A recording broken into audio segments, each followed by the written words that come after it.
Hey guys, Ramsey here. Welcome to another video. Today, I've got I'm going to call it a subscriber request video. I actually enjoy listening to my subscribers. I think they give me great ideas. Most of my subscribers are smarter than me anyways.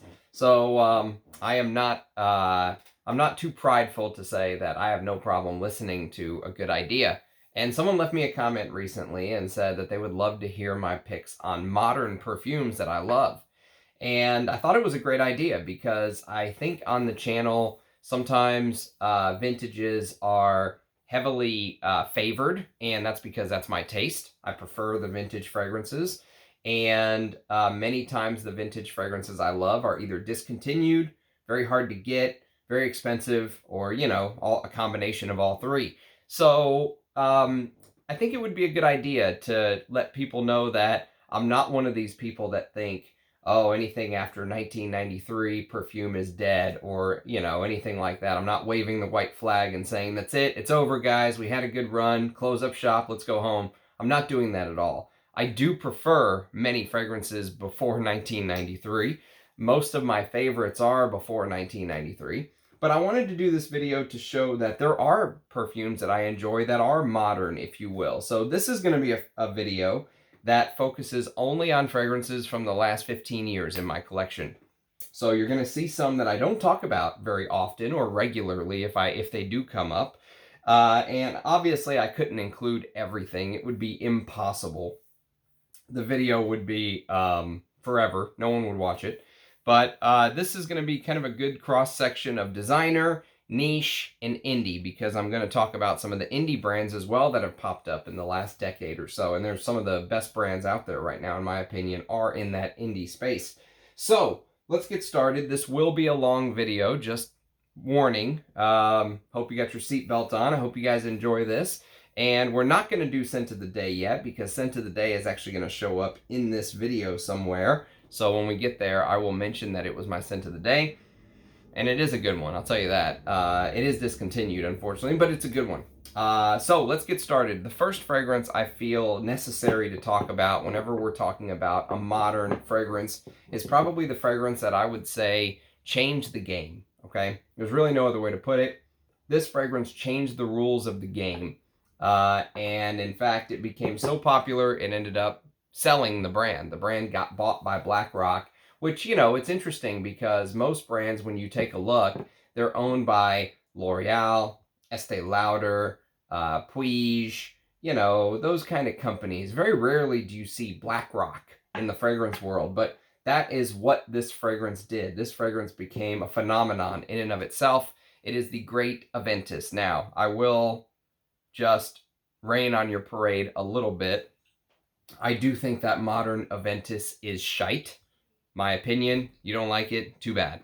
But I will say that I'm not one of these Aventus haters, okay? I'm not one of these people that hate on Aventus just because it's popular. I can admit freely, happily, that I do love Aventus.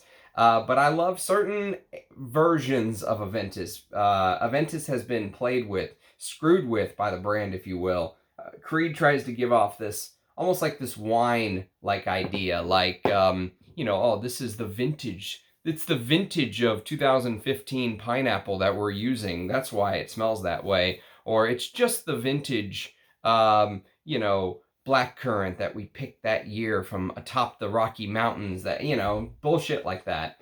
And in reality, Creed is probably tinkering with the formulas here and there to give the appearance of different, this year is a little more smoky, this year is a little more heavy on the pineapple, or whatever it is. And it was a genius move. Olivier Creed played this like an absolute pro. Say what you want about the guy. He played this fragrance like a pro. I don't even think he was ready for what this turned into. This took Creed from, a multi-million-dollar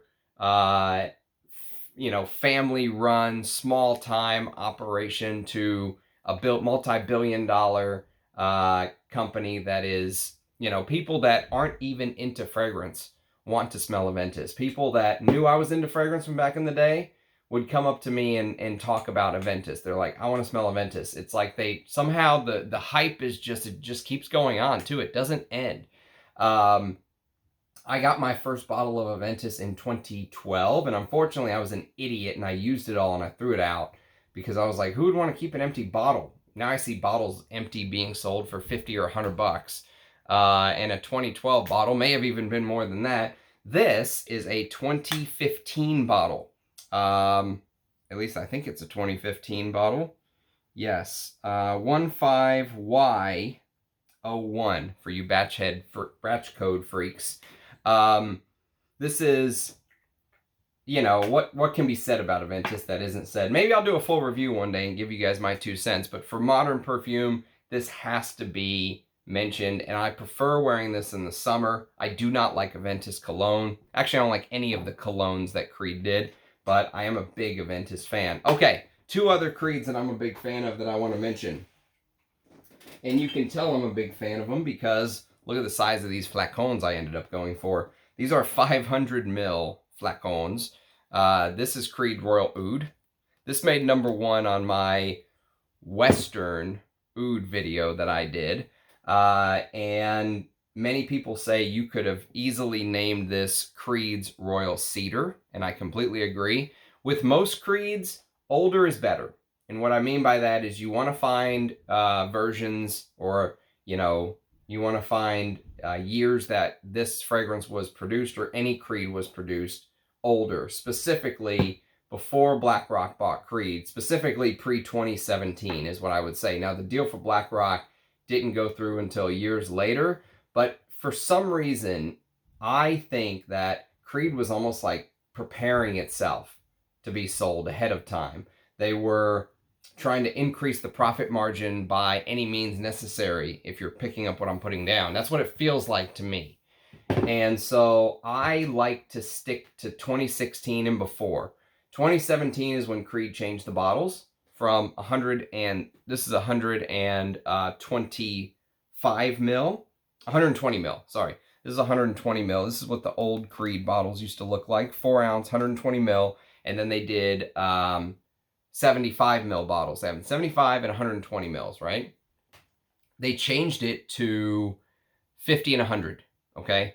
And it was funny, I was listening to a Creed rep once talk, and he was saying, well, you know, first of all, they did it because the flacon looks so much better. Look, 50 and 100, it just fits better in the hand, you know?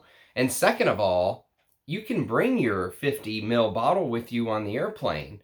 The 75 mil bottle, so we were just thinking about things like that, and I was just like, bullshit. But I do love this, well, not this one, but I do love this one too. I love this fragrance a lot. Royal Oud, 2011 is when it came out. I have a 2016 bottle, and I have a 250 ml flacon from 2000, and I want to say it's a 13 batch, but don't quote me on it. I'll have to look. That has like this much left. I went through like 240 mils of this stuff. This was almost a signature scent for me for a year or two there. Good times, good memories wearing Royal Oud. And it's that combination of Angelica and Galbanum, and there's a lot that goes on with this fragrance. It will remind you a little bit of French Lover, because French Lover has that Galbanum Angelica combination. And interestingly enough, the perfumer for the perfumier, if you will, for Royal Oud is Julien Rasquinet. And Julien Rasquinet is a Pierre Bourdon student. And whose name is on the bottle of French Lover? Pierre Bourdon. So interesting little connections here and there. But say what you want about Royal Oud. I'm a huge fan. And then this is one where I go against the grain. Many people shit all over this fragrance. Many people laughed at it. It became a laughing stock. They made videos talking about how shitty it was, and that's fine. Everyone has their own opinion. I stick to my own opinion no matter what everyone else thinks. My opinion is I love this fragrance. In fact, I went through a full 100 ml bottle. This was a 2017 release, so all they had was 100 ml. It was the first fragrance they put out in the new 100 ml, 50 ml bottle sizes. And I went through an entire 100 ml bottle, and I was like, I don't want to be without this. Like, I want this in my collection forever. So I bought a 500 ml of Viking. not Viking cologne. Viking cologne is shite to me.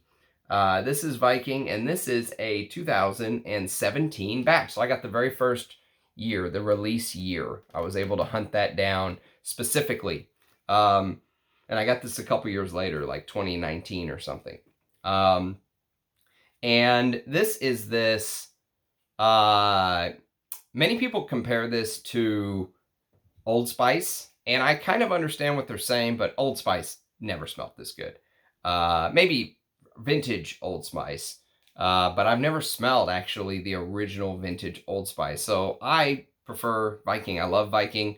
It is this peppery rose, beautiful rose actually in this fragrance, with this sprightly, pepperminty, lavender, and this beautiful ambergris-like note that comes to the forefront. Whatever it is, I don't give a shit what it is, whether it's real ambergris, whether it's fake ambergris, whether it's Creed trying to put some salt in ambergris and, ambroxan and claim it's ambergris. I don't care. I love that accord, that salty, it's almost like aquatic without being aquatic, if that makes sense. It smells like you're smelling the Viking. It smells like you're smelling the wood off of a Viking ship that sat in the water for 100 years, and it soaked up all of that brine and salt. And the sandalwood in this is classic Creed, posh sandalwood. And they released the perfumers for a couple fragrances. So obviously, about the Pierre Bourdons, the Julian Raskinets. They released some perfumers they worked with. Others are still a mystery. This one's still a mystery. No one knows who did Viking yet. And I would love to know who did this. And I would probably venture to say it is not the same person that did Viking Cologne, because Viking Cologne is a travesty. Viking Cologne might be one of the worst fragrances I've ever smelled. Real quick, before we move on to the next brand, one thing I want to mention is this is an unranked list. So I figured I would just do this video idea of modern fragrances I love. And if it's received well, then I will then go back at some point and actually attempt to rank these, which is going to be a absolute nightmare. But I will do it for you guys. And so this is unranked. This is just talking. This is just laid back, talking out loud about perfume, okay? All right, so next house we're going to talk about is Fendi. And you guys know my favorite Fendi fragrance is Fendi Uomo, but that's from 1989. Can't be included on the list. So we're going to talk about my second favorite Fendi, which is Fan de Fendi. Actually, there is one other Fendi that I just recently got that should be mentioned. It's the Woman's Fendi fragrance from 87. Do I have it around here? If I do, I don't know what the hell I did with it. But it's a recent pickup. Within the last couple weeks it came in, and I wore it to bed a few times, and the Woman's Fendi from 87 is an amazing fragrance. Luckily, I got it for like 65 bucks. I see bottles of that going for hundreds, and it probably is worth hundreds, to be honest with you. But keep an eye out for Fendi for women from 87. So Fan de Fendi came out in 2012, and it is discontinued, unfortunately. And I don't know if you guys see the Fendi F's there. It took me a while to kind of realize what the hell. I was like, what the hell is this? Shows how little I know about fashion. But this is basically this spicy, woody, leathery, fresh leather, okay? So if you wanted to wear a leather in the summer, this would be perfect leather summer for me. It has this basil, bergamot, orange opening, and it is a little bit citrusy in the opening, and it has that pink pepper note that is so popular. Pink peppers in Viking, pink peppers in, I mean, it's in everything nowadays.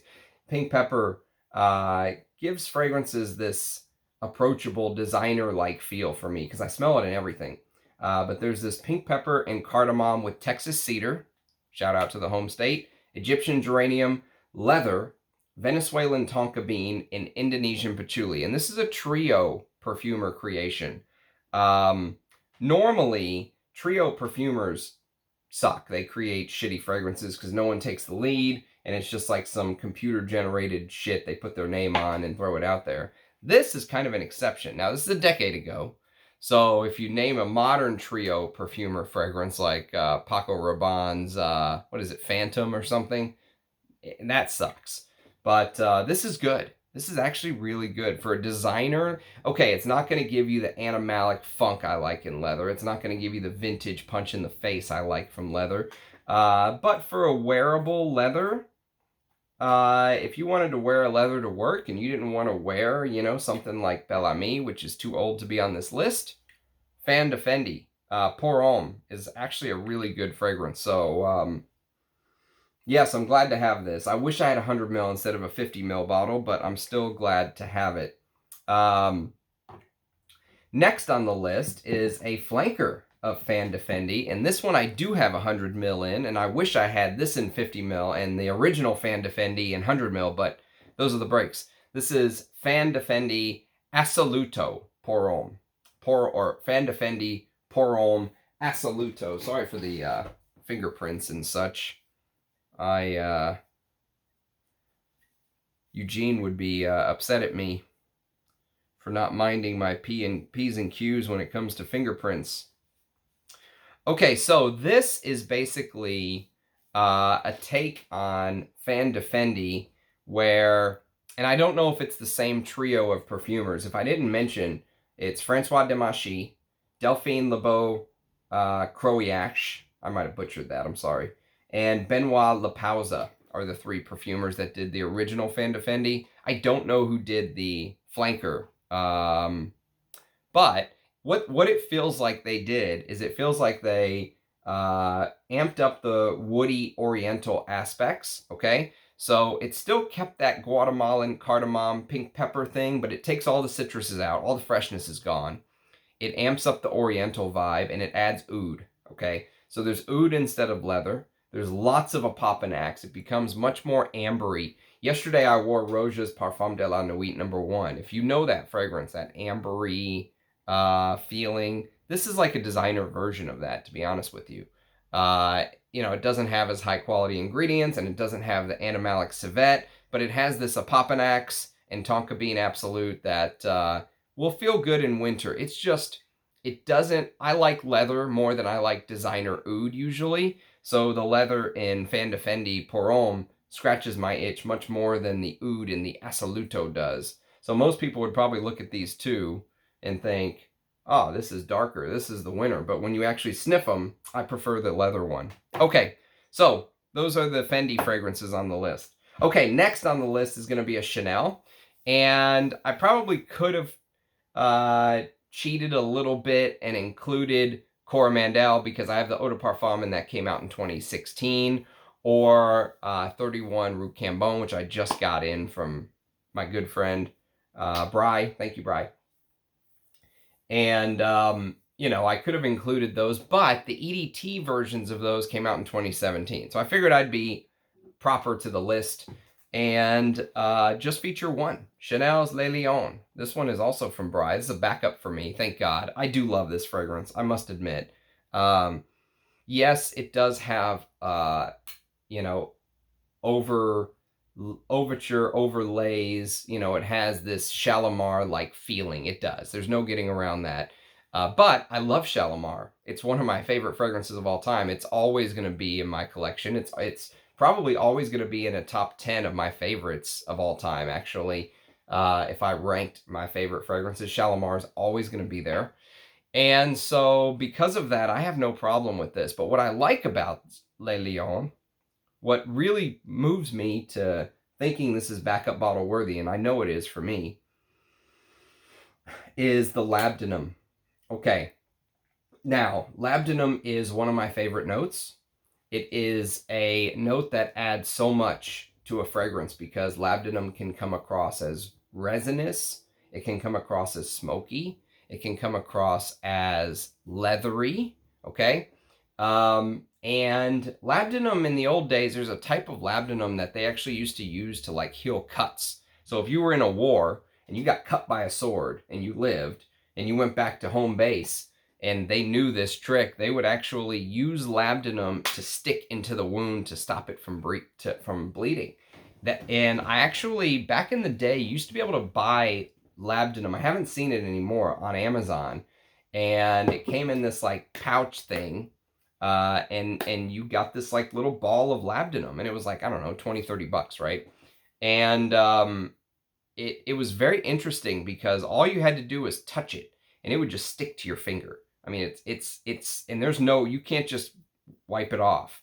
Even with soap, you would have a hard time rubbing it off. I mean, it is sticky, sticky stuff. And so imagine that. Shalimar is more about the overdose of bergamot, beautiful sprightly bergamot, and vanilla, animalic vanilla, maybe a little bit of castoreum, because Shalimar has this body warmth thing going on, you know, like lovers making love in front of the Taj Mahal. It has that going on. This is more about the labdanum. And so maybe at first spray, you may think, oh, this is Chanel ripping off Guerlain. There's more to it than that. That smoky labdanum changes the perception of the fragrance for me. And this stuff lasts forever. You talk about a beast mode fragrance. This is next shower. You know, it'll be there. You could smell it in the morning with ease the next day. And most of the time I only spray my skin. I usually don't spray clothes unless I'm like going out and I really want people to smell me, which is hardly ever now when you have a kid. When you have a little baby, you can't go out as much. So usually I just spray skin, and that develops beautifully on skin. I love it. So glad to have a backup bottle.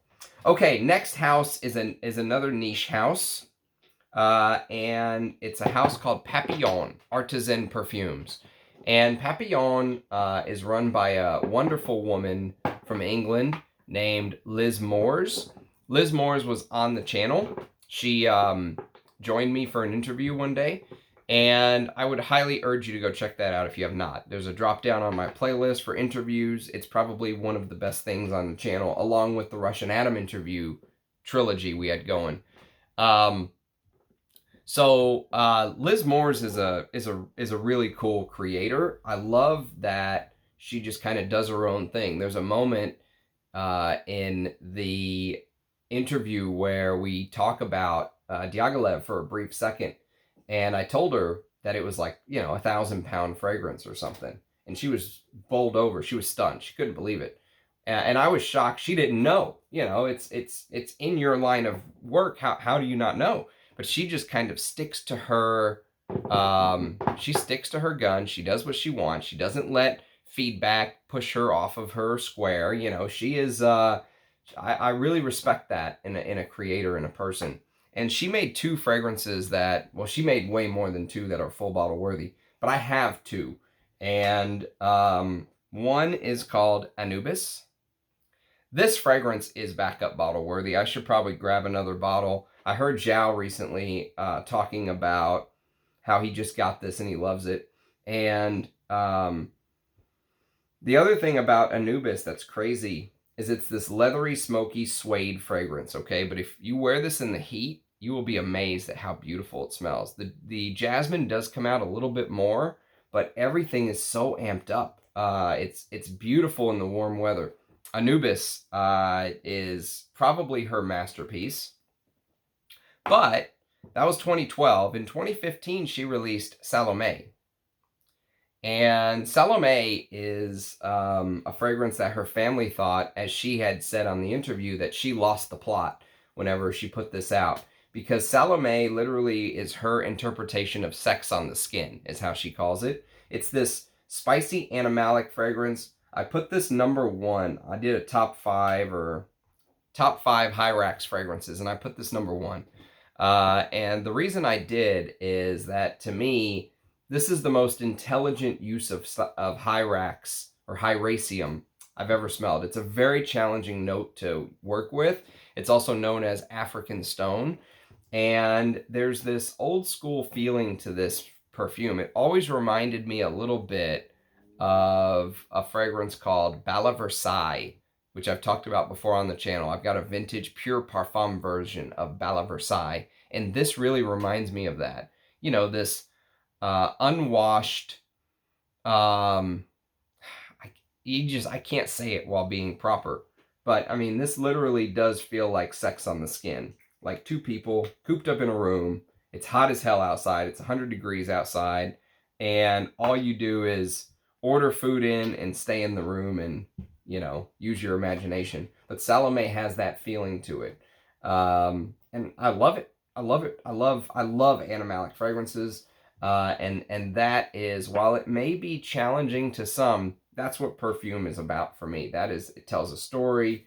It does something different, you know, and this goes to prove that even in 2015, even with all the IFRA regulations, you could still make a perfume like this. So kudos to Liz Moores. Everything I've ever tried from her, I've got videos up on video.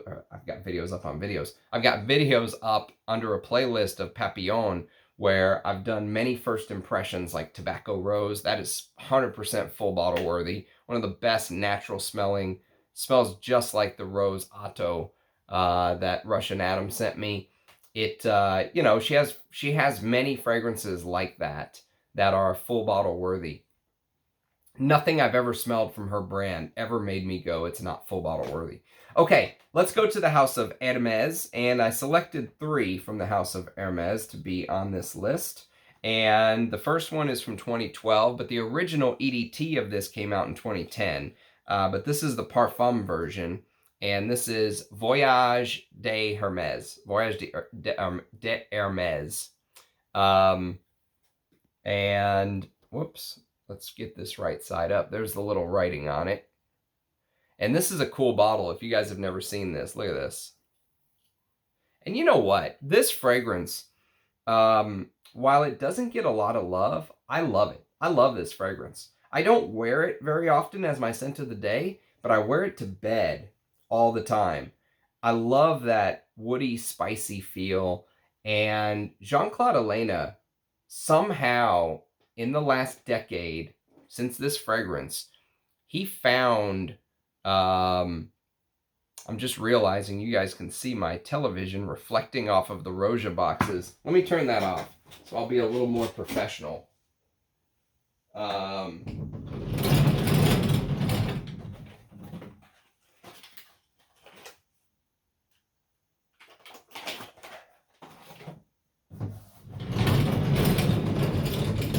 There we go. Well, you guys can't see CNBC on the television. So Jean-Claude Elena, he developed some sort of sandalwood concoction that I think is the best in the game. I mean, the sandalwood in this, honestly, we're talking modern. Again, I'm not comparing this to Patou pour Homme or, you know, something like that where they use real Mysore. I'm talking a modern synthetic sandalwood creation that gives off the feel of real sandalwood. I think Jean-Claude Elena created something that is really amazing that no one talks about. So this is the Parfum version. I like it because it's a little heavier and thicker than the Eau de Toilette, but there's a beautiful ambery note that mixes with the sandalwood, and it's freshened up by juniper berries. And juniper berries are usually used to freshen up gin, if you know juniper. And it's a beautiful contrast. Simplicity. Jean-Claude Elena does simplicity very well. This is a simplistic fragrance that is not simplistic in how it smells, though. It smells almost like it's always changing, like it's twirling, like it's whirling, like it's a tornado, you know, and the sandalwood is always coming and going. And I noticed that with another one of his fragrances we'll talk about here in just a little bit. There's one fragrance in between first, before we get to the other sandalwood fragrance that I want to talk about. But in 2013, he released, I think, one of, if not the greatest flanker of all time. Maybe I'll do a flanker video one day. What do you guys think? Video on just flankers? I think that would be kind of cool. This is Bel Ami Vétiver. Probably my favorite flanker of all time. God. Although Antaeus Sport might hold the cake for most rare flankers in my collection. But Bel Ami Vétiver is, I mean, for now, there's a rumor this is discontinued. If that's true, that is just punch me in the face sad. But this is leather and vetiver, and he He made Bel Ami like more modern is all he did. He made it modern for modern noses. And he added vetiver, which I really like. I love this fragrance.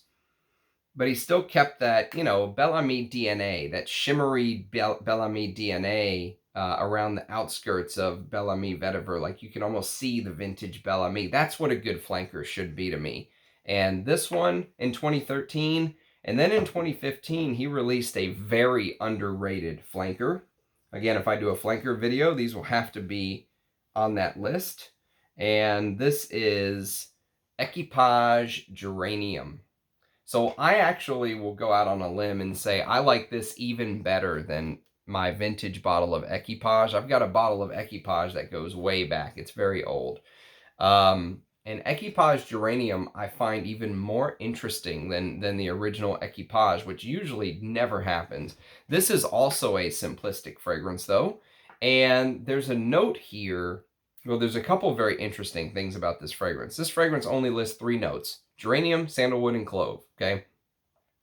The geranium, I feel like he will use that same interpretation of geranium in Rose and Queer for Frederic Malle a couple years later. And I love that fragrance. I think that's another very underrated Jean-Claude Ellena fragrance. Just because it's not what people expected. It's not what the name says. They didn't give the fragrance a chance. I think it's a fantastic fragrance. I love Rose and Queer. It might be one of my favorite warm weather Frederic Malles. I would say it's right, you know, I would rather wear Rose and Queer than Geranium Pour Monsieur. How's that for a bombshell statement? But it's true. So Equipage Geranium is geranium with sandalwood and clove. And the sandalwood here, again, will kind of mimic the sandalwood he's used in Voyage de Hermès Parfum. It's obviously not real sandalwood. It's obviously some sort of brilliant concoction that he's come up with, but it's got this, what does it have? It has this feature that you can't pin it down. You know, it's like a running back that's hard to tackle. You can't really put your finger on what it is that he did. And that's what makes this fragrance so brilliant, is I'm constantly questioning myself. What am I smelling? You know, what is causing this, you know, swirl to happen where the sandalwood is, it's like it's alive and it moves. Beautiful, beautiful fragrance. So underrated. Equipage Geranium. And if these two are discontinued, Hermes made a huge mistake. These are 2 of the best flankers of all time. Okay, next on the list, we're going to go to the House of Dunhill. 1 fragrance on the list from the House of Dunhill, and it's probably their best fragrance since Dunhill Blend 30. I don't know. That's probably their best fragrance of all time, Dunhill Blend 30. But this is called Dunhill's Icon. And this fragrance gets kind of... not shit on, but it gets overlooked because it's a cheapie. And I don't know about versions or batch codes or reformulations. This is a 100 ml bottle. KB11 is the batch code. I have no clue what that means. I'm sure someone will tell me. I love the bottle. I think they hit an absolute home run on the bottle. And it's heavy. I mean, this is like a dumbbell. And they've used these bottles again and again and again. And Dunhill Icon for me is one of my favorite Neroli and Petit Grand fragrances. Neroli is a very hard note to do for me because if it's done incorrectly, it can almost come across as smelling a little bit like laundry detergent or maybe like cleaner. You know, it can have this cleaner vibe to it. And there's 2 Neroli fragrances that I really like, that I love to wear in the warmer weather. One is Rochas Louis, which is discontinued from 2003. I think that's a Michel Almerac creation. And this is 2015, and this is Carlos Benaim, who did Polo Green. Think about the career Carlos Benaim had to do Polo Green, Done from 78, which is one of my favorite pine fragrance, probably my favorite pine fragrance of all time. Yatagan may have something to say about that, but they can duke it out later. And Dunhill's Icon in 2015, and then Music for a While in 2018. Think about that career. 78, and of course he did stuff in between, but those are the big ones for me that Carlos Ben-Aim did. And most people don't realize this has oud in it, but you won't smell oud. The oud is there as like a backbone, a spine of the fragrance. This is all about the neroli and the petit grain and the citruses and this peppery spiciness with lavender and a little bit of herbal sage, and again, sprightly juniper. Think of gin and soda, and the soda is kind of bubbling, popping, fizzing, right? That's what the juniper berry feels like in this. And the X factor that makes this so perfect for like work or, you know, something like that where you need to be professional is iris. And the iris in here smells extremely high quality to me. It doesn't smell like a $30 or $40 or $50 fragrance. I think this is one of the best just cheapy fragrances you can buy for warm weather. And this fragrance in and of itself is the reason I never bought Terre de Hermès Eau de Toilette. Now, I should still probably buy that, but that is what stopped me, because I'm like, I have Icon. I would wear that in the same situation, and I love Dunhill's Icon. Okay, let's go to a house that I talked about a little yesterday. I did a family portrait on this house yesterday, so I'm only going to highlight the top 2 on my list. But if you want to get into a deeper dive of this house and you have not watched my Bortnikoff ranked family portrait, go check it out. So the first one we're going to talk about, and this is how the Bortnikoff packaging comes. Very sleek, stitched on the front. Easy box to throw in your bag or something. I love these little boxes. And it comes with a card telling you the name and the notes. And this is Oud Maximus 2020. So this is probably one of my favorite out-and-out oud fragrances. I've said before that this fragrance punches way above its weight class.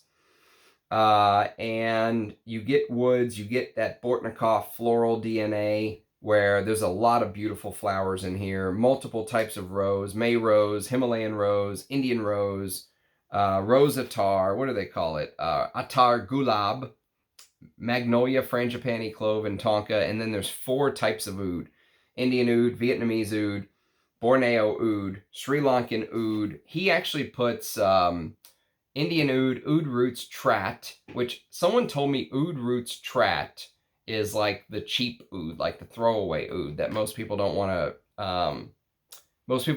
to admit they use in their fragrance. If that's true, kudos for him for telling the truth. Oud Purple Ko Chang, which is a Feel Oud product, which Feel Oud is the entity that Dmitry Bortnikov and Russian Adam of Areej Doré fame, the legend, has worked together originally to create. They were oud distillers. And oud from Sri Lanka, which is also a Feel oud distilled product. And God, I love this so much, man. There's also this resinous Tolu balsam in here, which gives off this floral / maybe like balsamic smell, if that makes sense. And then deer musk, real deer musk. So you get real deer musk, which is such a treat. I talked about Musk Habib whenever I did my ranking, and one of my favorite musk fragrances from Bortnikoff. And it just is such a pleasure to wear. And I haven't smelled the 2018 or 2019 version, but don't worry about getting, you know, Oud Maximus 2020. I think it's an amazing oud. I think it punches way above its weight class. Okay. And the other Bortnikoff I wanted to highlight was Lao Oud. And Oud Maximus came out in 2020, obviously, but it originally came out in 18, and then I think they did some different versions. This came out in 2021, so this was last year. And this is this animalic, spicy oud fragrance that borrows a little bit from Oud Maximus and a little bit from Oud Monarch. And Oud Monarch is one of my favorite chocolatey oud fragrance. I'm not going to talk about it on this video, but Oud Monarch is a fantastic cacao oud combination. This takes a little bit of cacao, but it amps up the coffee. And so the coffee in here, coffee And oud is a killer combination, man. I absolutely love this fragrance. I think it's a Bortnikoff return to form, you know, taking Oud Maximus and Oud Monarch and creating Oud Lao Oud with this beautiful beeswax accord. There's this sticky beeswax note in here that just goes so well with the smoky birch tar, and it's amazing. One of my favorite Bortnikoff. So Bortnikoff is obviously a indie brand. They're a brand that focuses on using real oud, and they're based in, I want to say they are based in Thailand, so they can, you know, put anything in there that they want. They're not subject to IFRA or anything like that.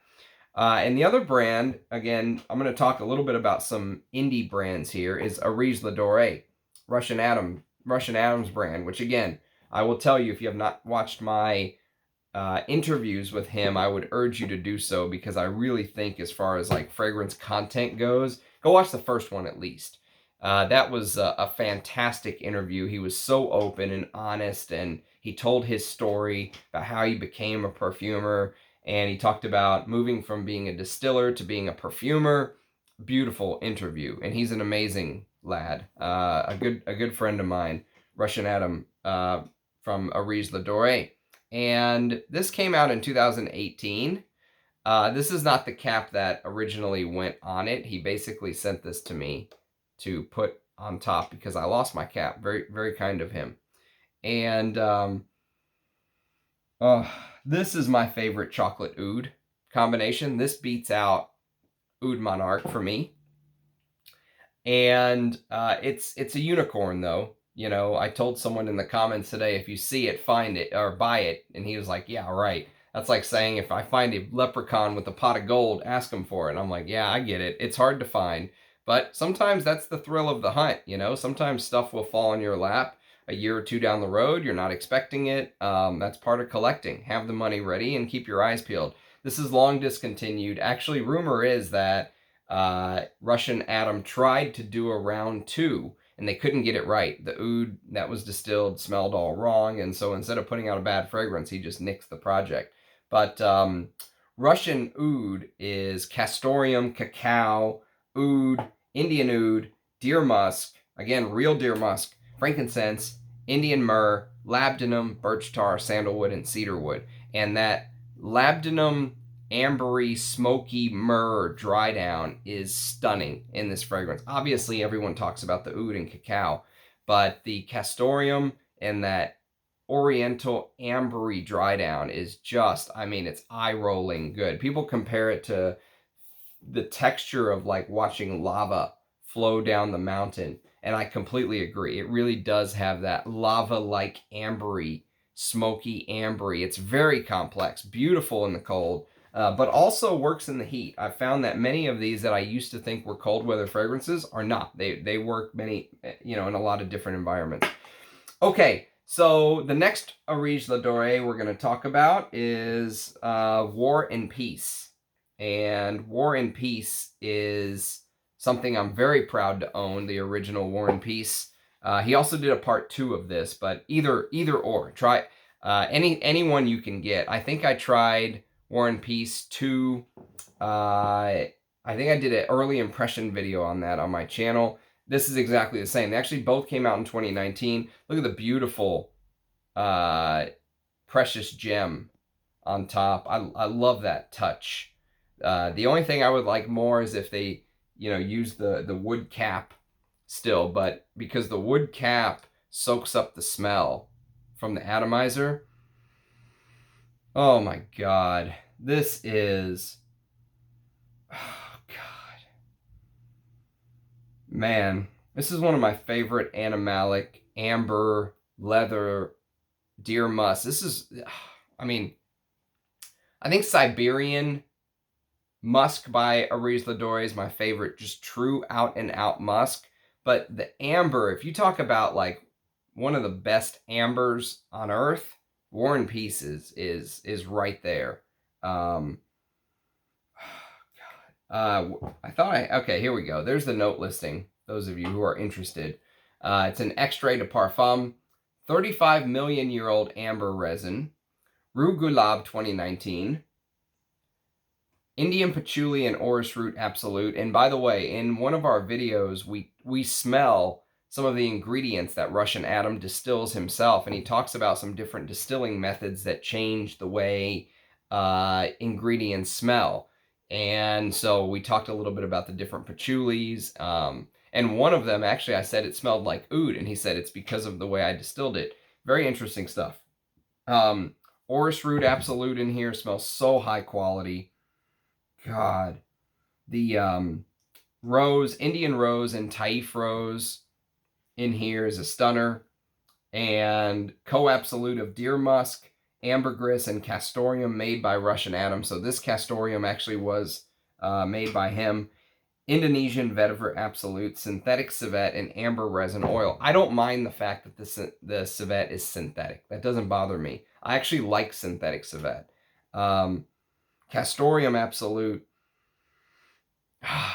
Amazing. I mean, I can't say any more about it. It's definitely full bottle worthy. And these are the houses, you know, when people say perfume is dead, long live perfume.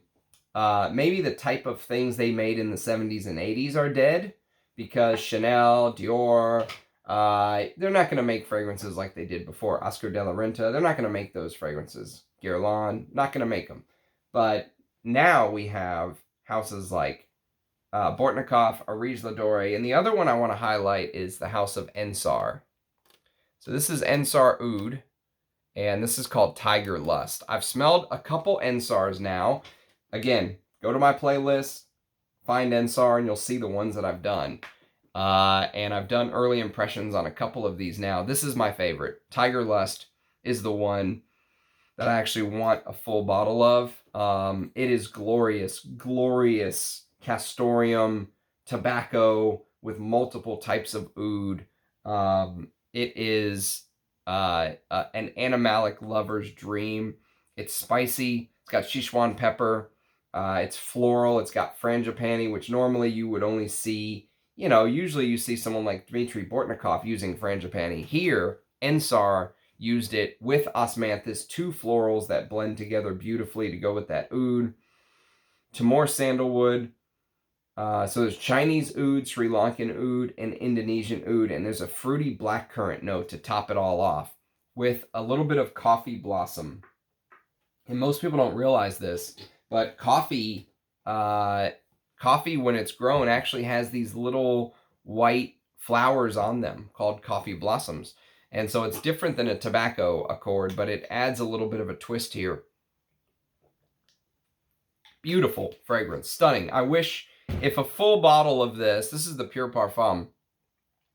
If a full bottle of this wasn't $999, I would be an owner of it. It's just pisses me off, you know, that kind of price. And so I'm kind of halfway boycotting buying any full bottles, even though I want to.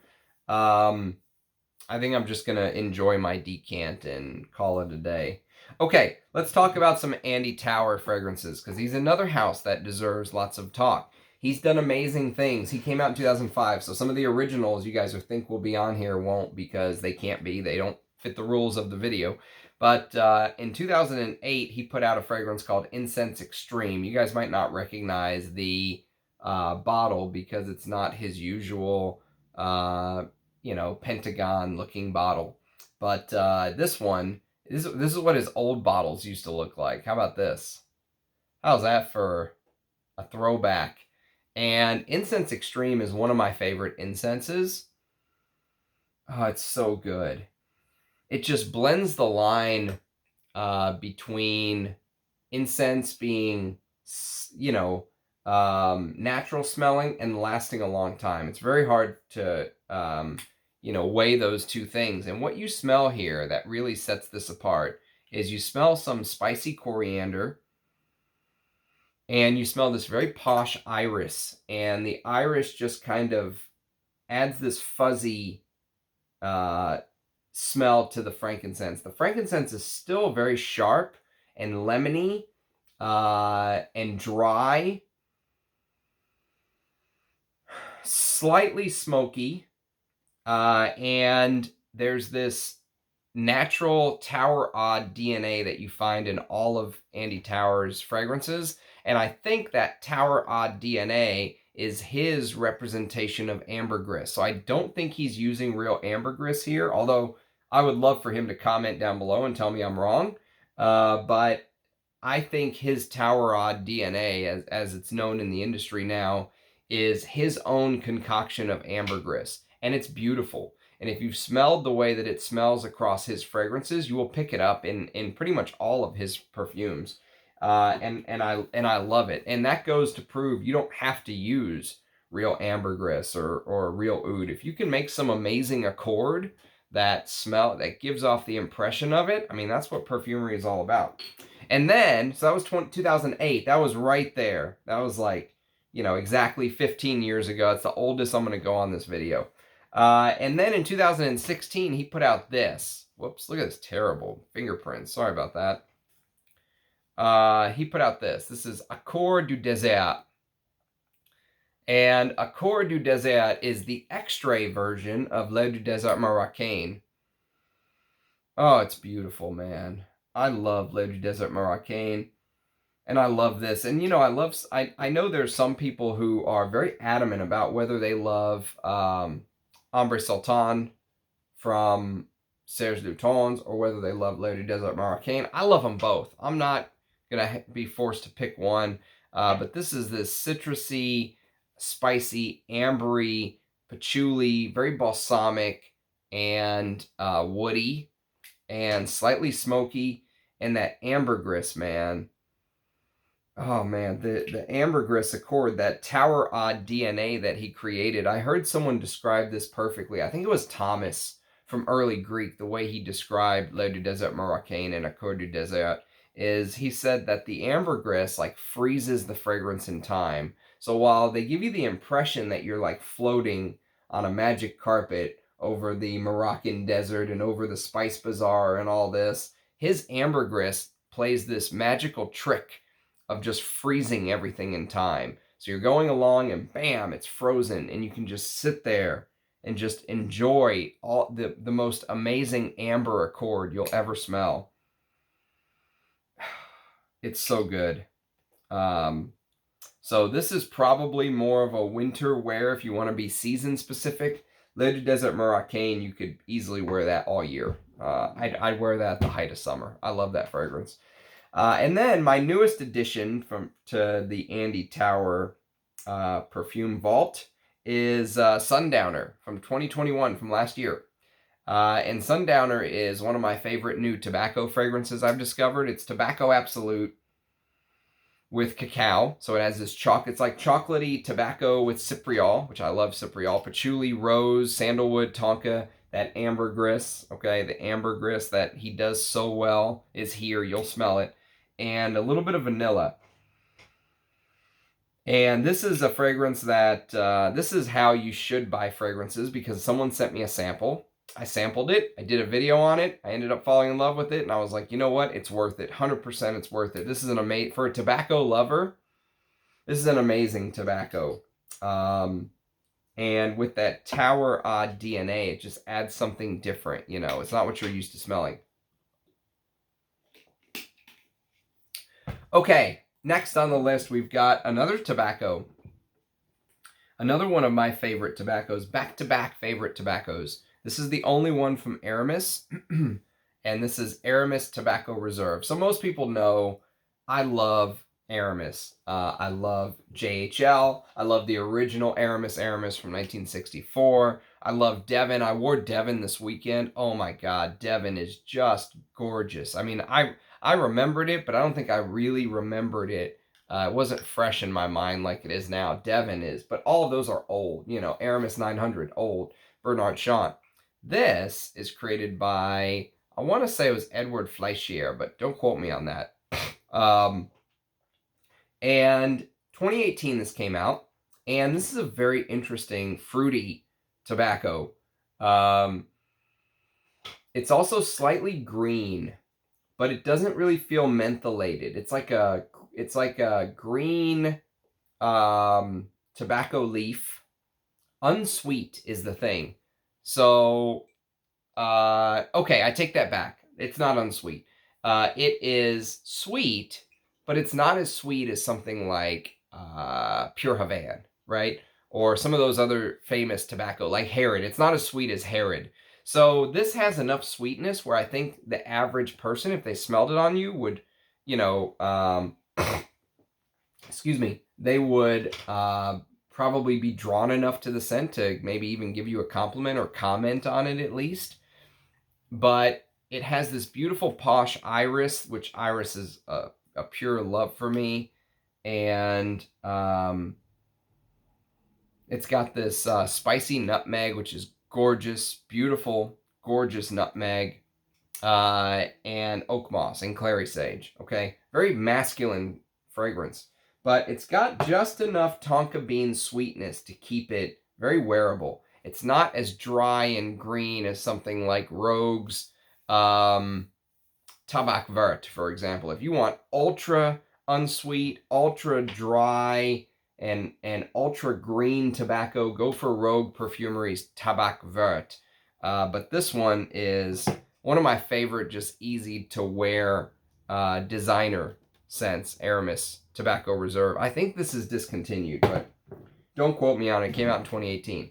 Okay, so speaking of modern fragrances that I love, we're going to do two from John Varvatos. One of these is my scent of the day. So the first one is from 2015. They're both Rodrigo Flores Roux creations. This is Dark Rebel.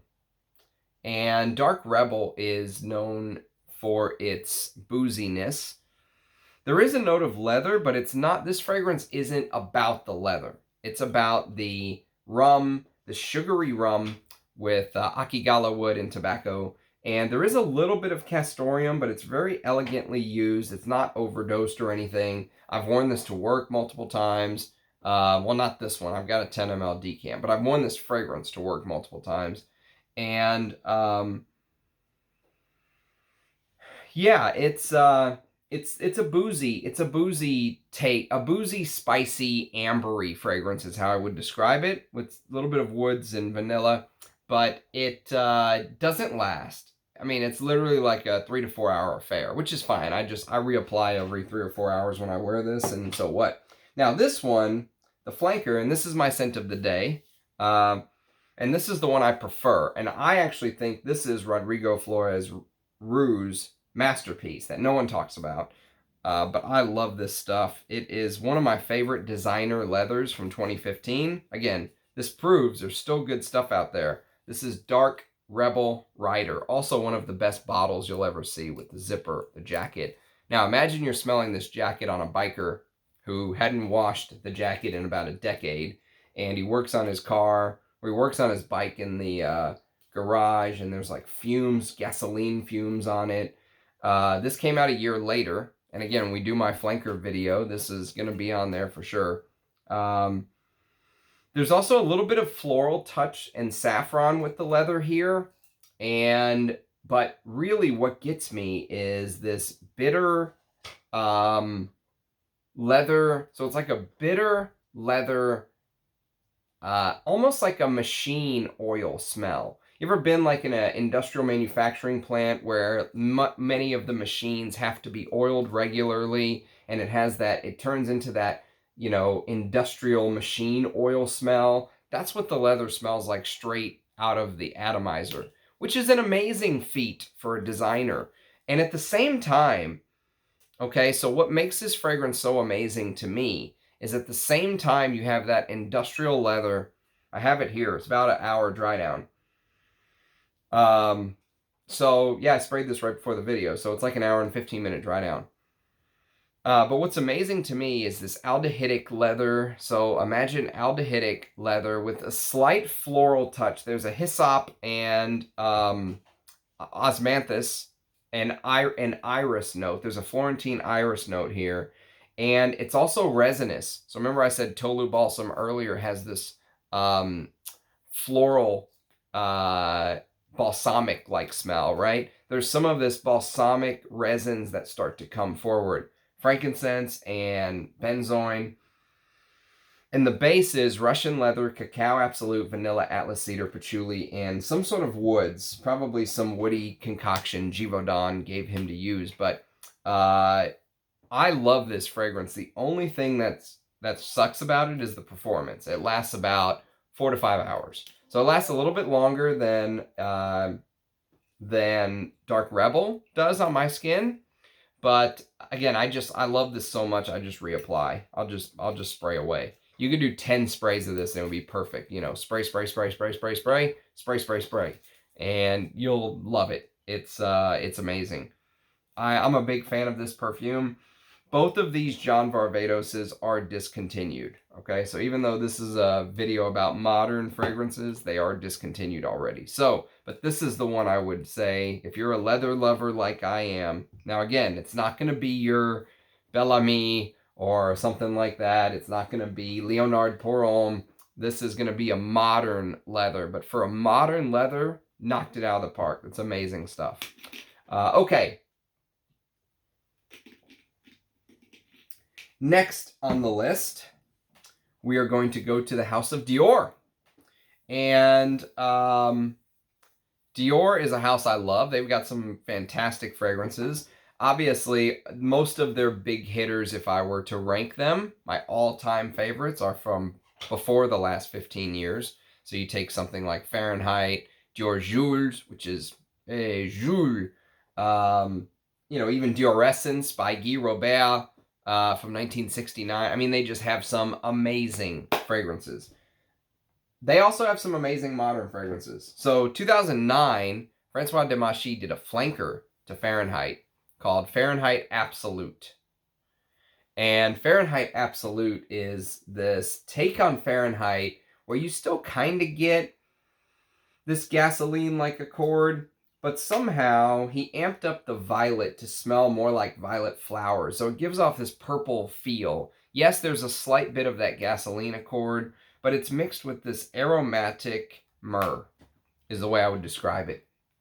So it's like you're smelling myrrh, but you're also smelling aromatic herbal notes with leather, frankincense, oud. Okay, so oud, the oud is the addition here. There's no oud in Fahrenheit, obviously, and there's no myrrh in Fahrenheit. So this adds the myrrh, incense, and this oriental-like vibe. So it wouldn't surprise me if there is Tolu balsam, that balsamic note we talked about a couple times now on this video, or, you know, something along those lines. Some sort of benzoin, you know, something like that is what it feels like in the base. And it's a dark take on Fahrenheit, and I love it. I'm so glad to have this bottle. This is a tester that I was very lucky to find. 100 ml tester. So, again, that's going to be a tough one to find, but just goes to show that's a great example that modern perfume is not dead. It's a great, and that'll be on my flanker video. And then we've got Leather Oud from 2010, and this is a fantastic perfume. I love Leather Oud. I need to wear it soon, actually. But it's leather and smoky birch with oud and civet, and it's animalic and challenging. Beeswax and amber and spicy cardamom and patchouli and clove. And it's beautiful, man. I'm a huge fan of Leather Oud. Obviously, I wish I had an older bottle, but you know what? I'm happy with this. This lasts all day on me. I would love an older bottle, but I'm content. Let's put it that way.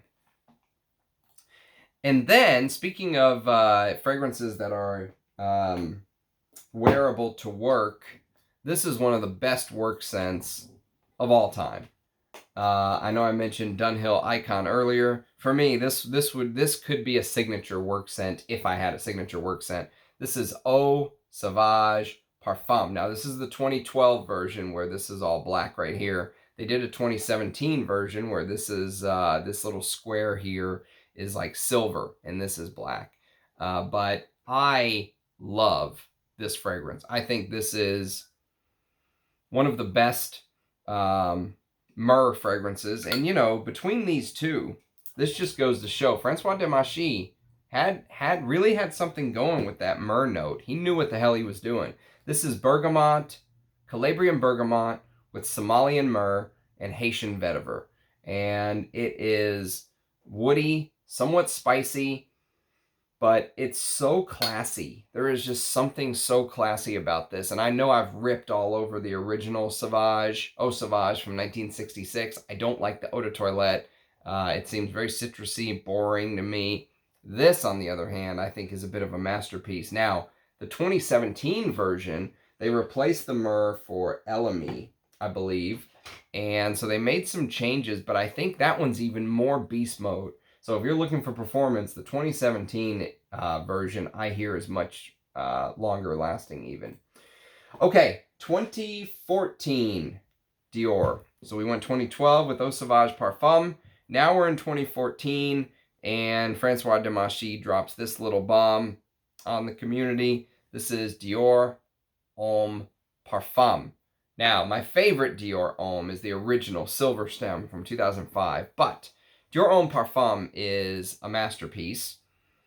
I love wearing this because it is just such a look at me fragrance. You know, if you're a rock star and you want everyone to pay attention to you, you want to be the center of attention, you know, this is your fragrance.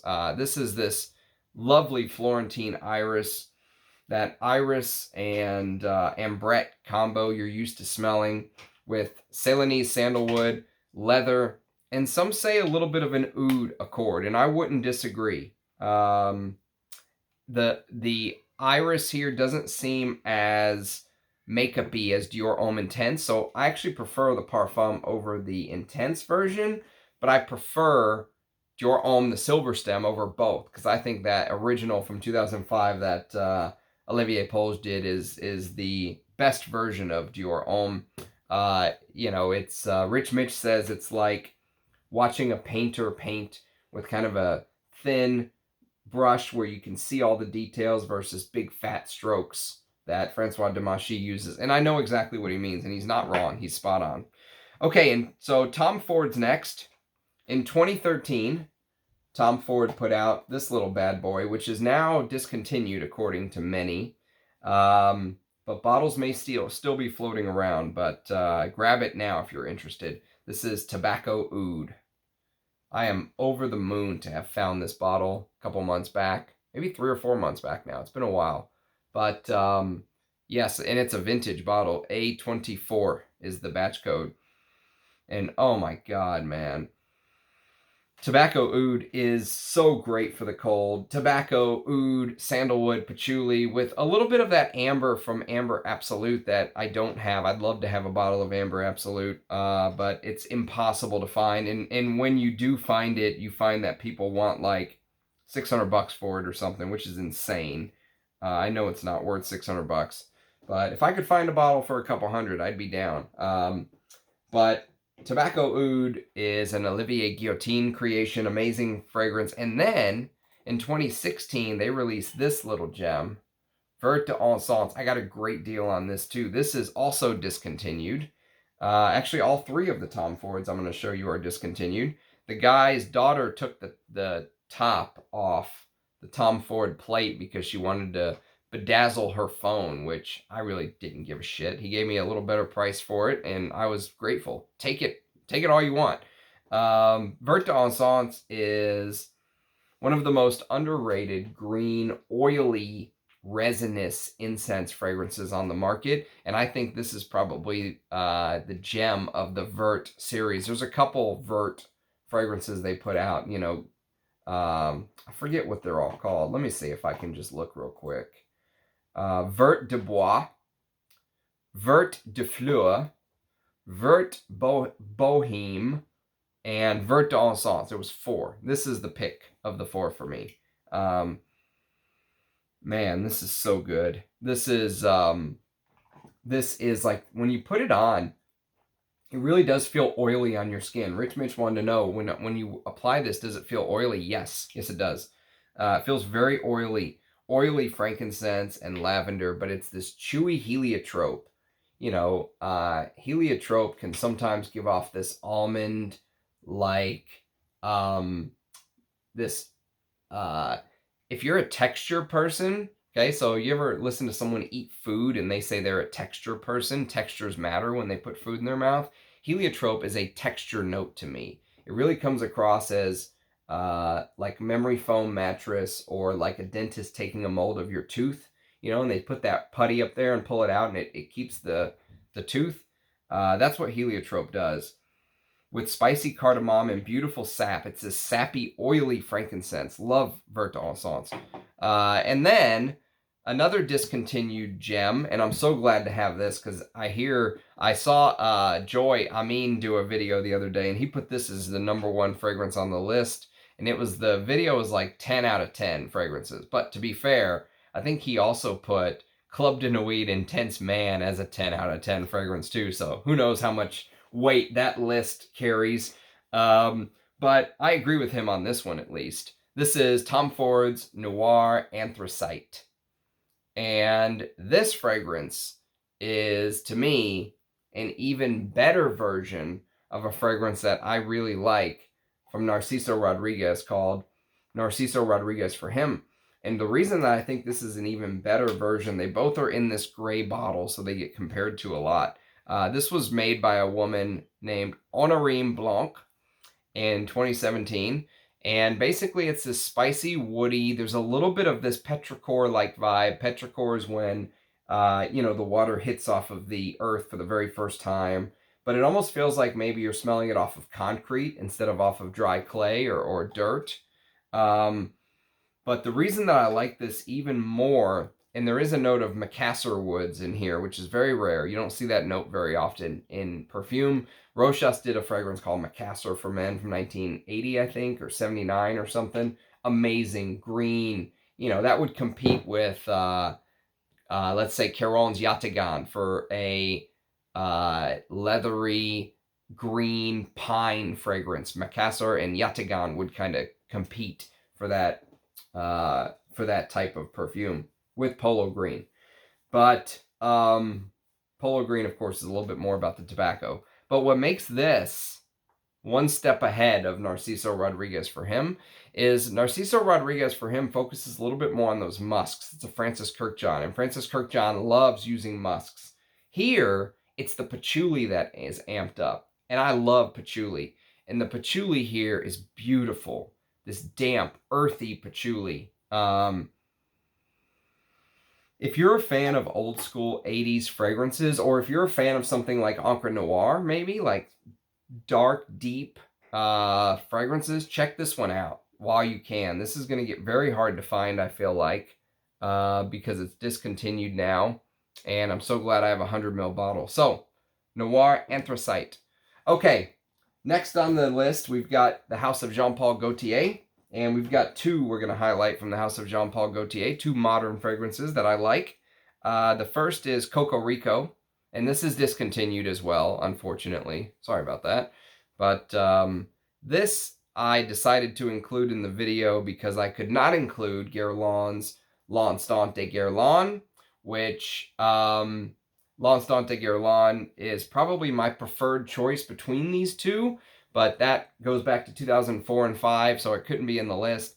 This is this woody gourmand-like fragrance. And normally I don't like gourmands, but the patchouli is the centerpiece here with cacao. So it's like this chocolatey patchouli. Fig leaf adds a little bit of, you know, a bit of freshness, a bit of contrast, so it's not all just going dark, with a very masculine vetiver cedarwood base.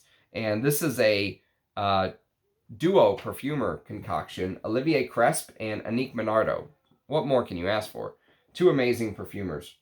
And then, from the same house, Jean Paul Gaultier, this is from 2016, and this is what I would call a guilty pleasure. Okay, that's a good word for it.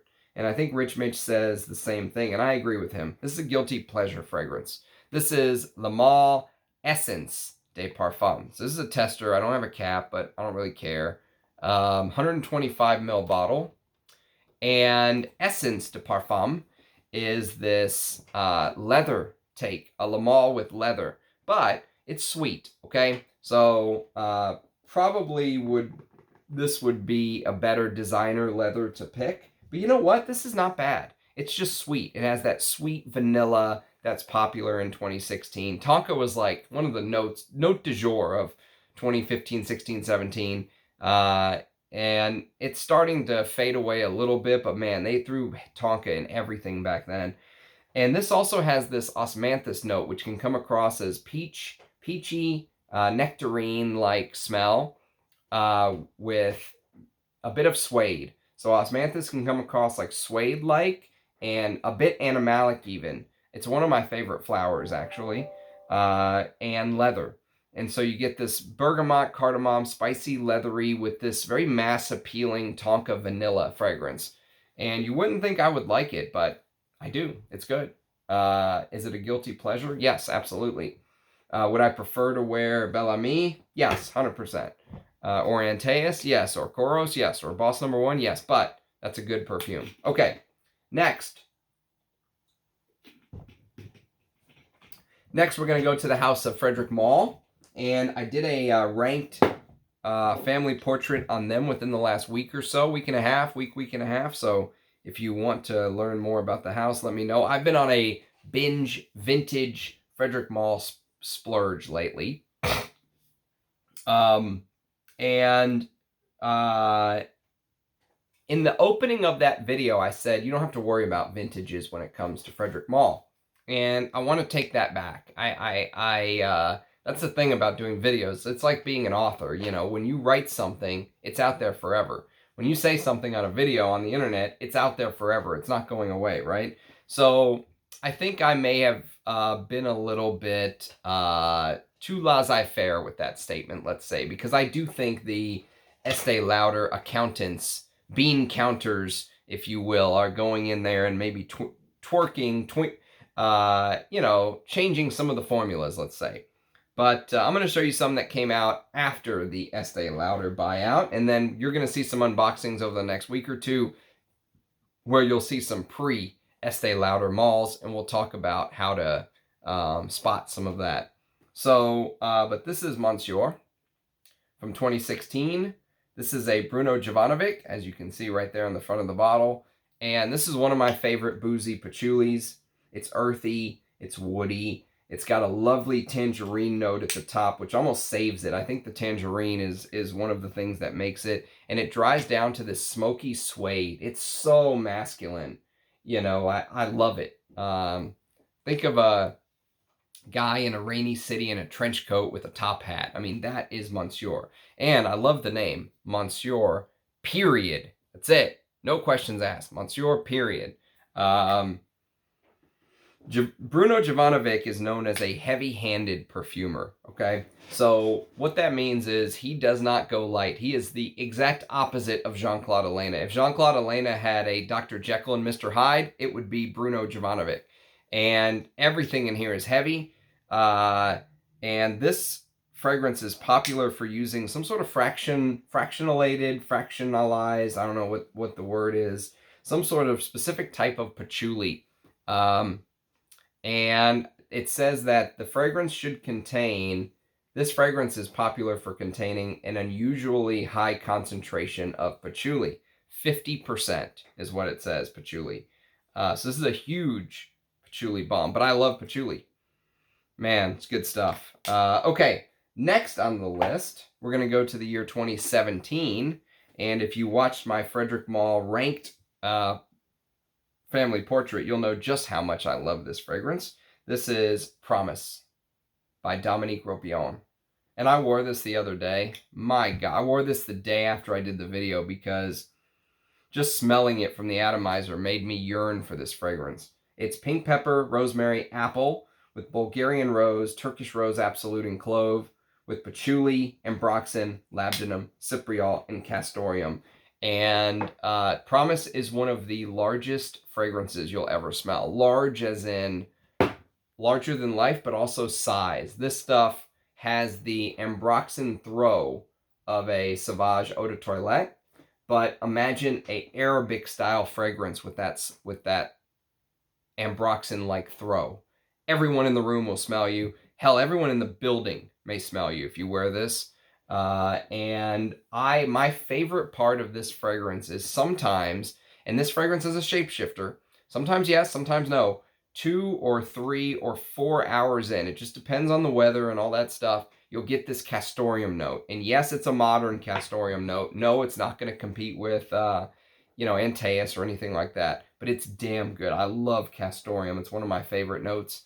And this stuff, oh man, what a fragrance this is. Love it. When you just want something synthetic and huge, promise. Okay, 2018. 2018, Frederic Malle put out Music for a While. Speaking of Carlos Ben-Aim, he of Dunhill Icon fame. So Music for a While is this fruity sweet take on a fougere, okay? This is a fougere to me. It's pineapple, lavender, patchouli, mandarin orange, amber, and vanilla. And most people gave this fragrance, most perfume lovers were skeptical of this fragrance when it came out because of that pineapple note. They thought, oh, Frederic Malle's copying Aventus now, what's going on? These fragrances could not be more different, except for the fact they both have pineapple, and I love to wear them both during summer, during warmer weather, you know? So Music for a While by Frederic Malle came out in 2018, definitely worth a sniff. And then 2019, this came out, and this is The Moon by Julien Rasquinet. I love The Moon. Does it have a lot of amber woods and, my God, does it have a lot of synthetics? Yes, absolutely. It's an Arabic style perfume. They love synthetic perfumes. Middle Eastern fragrances are heavy on synthetics. It's oud and leather in the base with frankincense, Turkish rose in the heart, raspberry, lychee, saffron, and red currant in the top. And it does have this red berry, you know, hookah-like smell. Almost smells like one of those fruity hookahs that you smell people smoking at a hookah bar or something like that. But the lychee note, man, the lychee note is just out of this world. The lychee note is, the lychee note that it competes with would be something like Zonka by L'Artisan Parfumeur. Zonka is a Bertrand Duchaufour, one of the magician. I mean, one of the greatest perfumers of our generation. And so The Moon and Zonka are my two favorite lychee perfumes. Very unique note. I like unique. All right, let's talk about Guerlain. So here's the, you know, ghost hovering over our heads that needs to be addressed. The elephant in the room. I can't talk about all my favorite Guerlains. They're all from pre-2008, okay? So Heritage, Lidge, Abbey Rouge, Shalimar, Vetiver, Le Bleu. You know, all of those are out of this video. This is about the modern ones. So I picked 4, and they're all from the Middle Eastern line. I could have shown L'Homme Ideal Eau de Parfum, but honestly, I don't know if I would consider L'Homme Ideal Eau de Parfum as good as these fragrances, although I like the Eau de Parfum. It's a little sweet, but, you know, I guess if you needed a date night fragrance or something, it would be fine. But I'd rather wear stuff like this. So the first one is from 2012, and it's Bois Mystérieux. Now, this used to be called Songe du Bois d'Et, which I've talked about before on the channel. I've showed the bottle. I would just get whatever you can get. Don't pay big money for the vintage. Is it different? Maybe, just a little bit, but it's close enough where it's almost indiscernible. This is bay leaf, neroli, huge bay leaf, by the way. Neroli, patchouli, saffron, jasmine, cedar, leather, and myrrh. And some people used to say there was an oud note in here. There's no oud, at least to my nose. There is leather in a lot of it, and spices. This is a beautiful, spicy oriental. One of Thierry Vassar's best while at Guerlain. I think his other best perfumes was when he was not at Guerlain, like Furio and Salvador Dali Poron, but at Guerlain, that's one of his best. Another one of his bests is this. This made #1 on my aldehyde. This is not a top 10 video. This is Encens Mythique. And Encens Mythique is this spicy floral aldehydic rose with real ambergris in the base.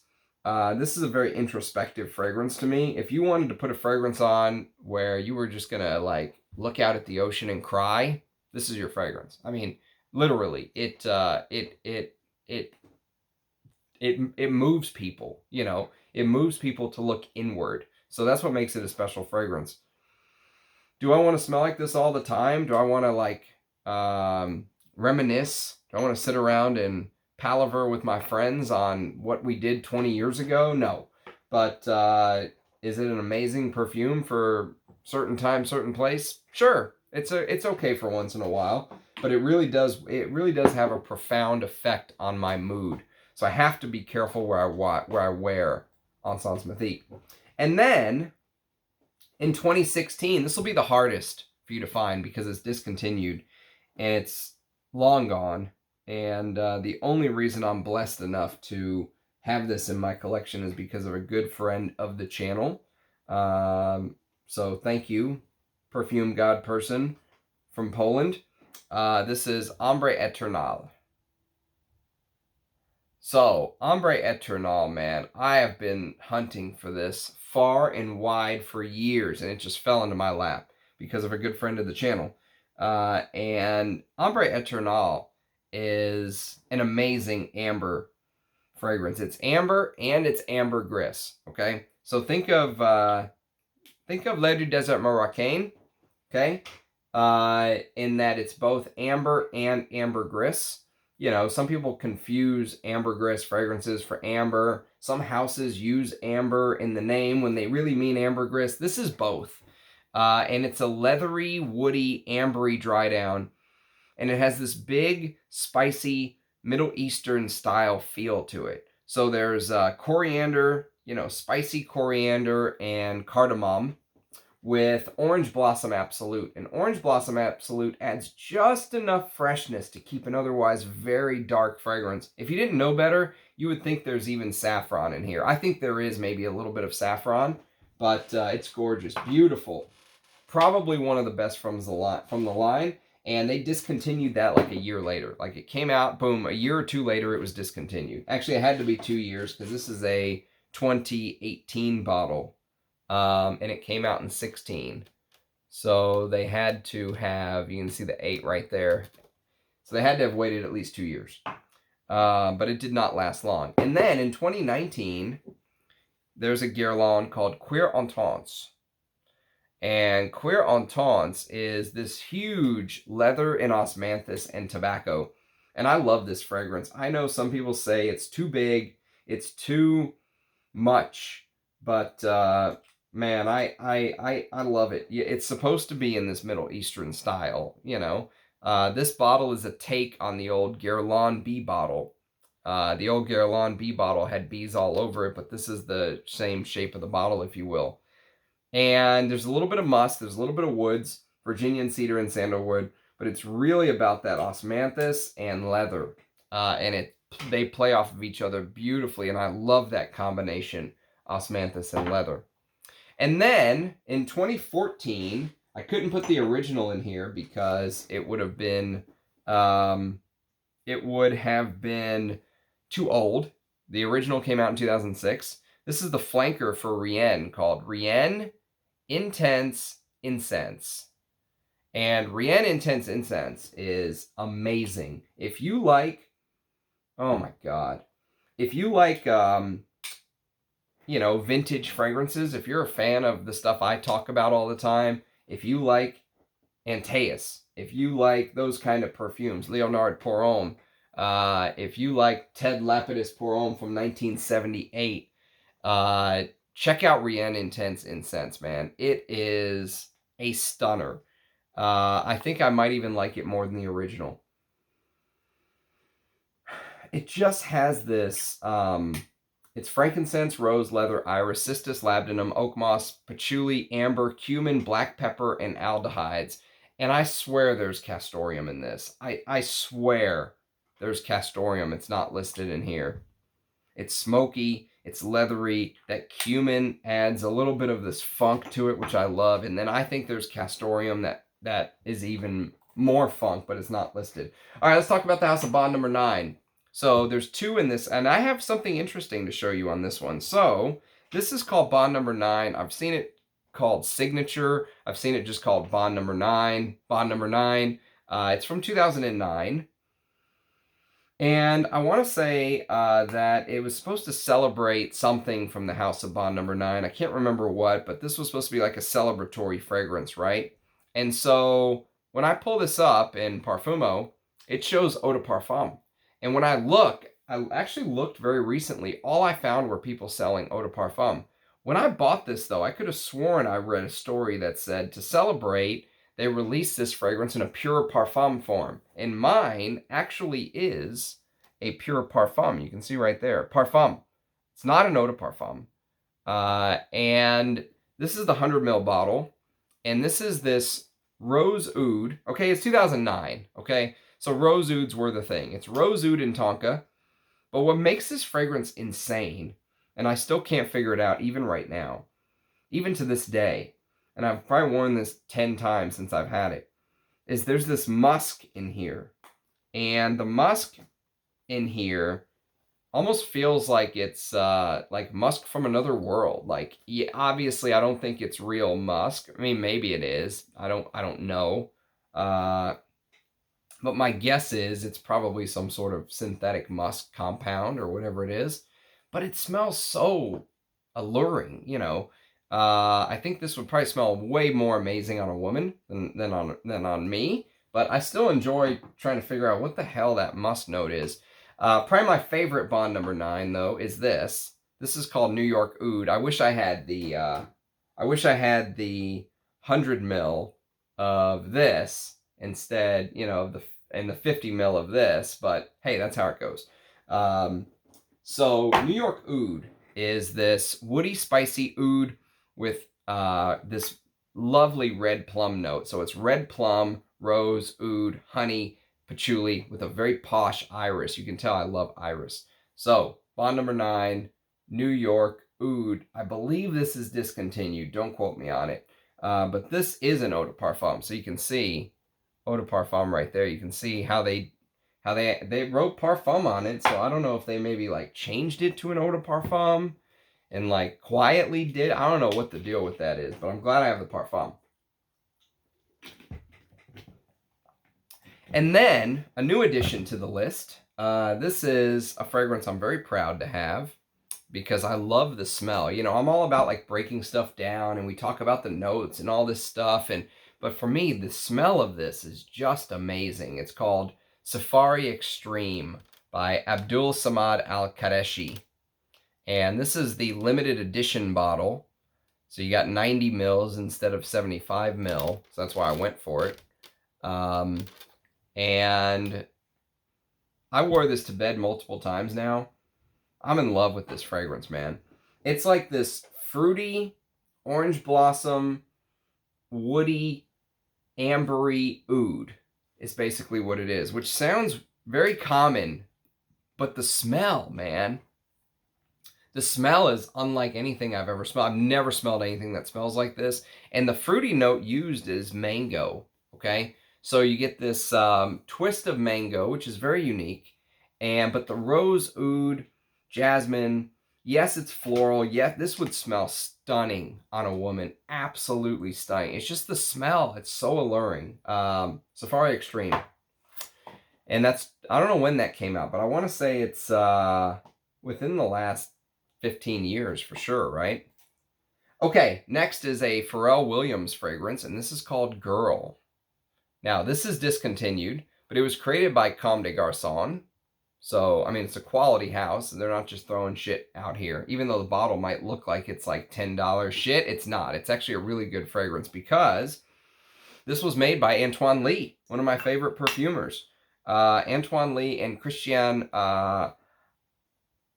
Astugaville. I've never heard of him, but we'll just say it's an Antoine Lee. And this is this very interesting take on Fahrenheit. So it's almost like Fahrenheit petroleum vibe with pepper and lavender. Okay, so the lavender is a little bit of a twist. There's no lavender in Fahrenheit, but it adds this unique twist to it with patchouli, sandalwood, vetiver, and cedar.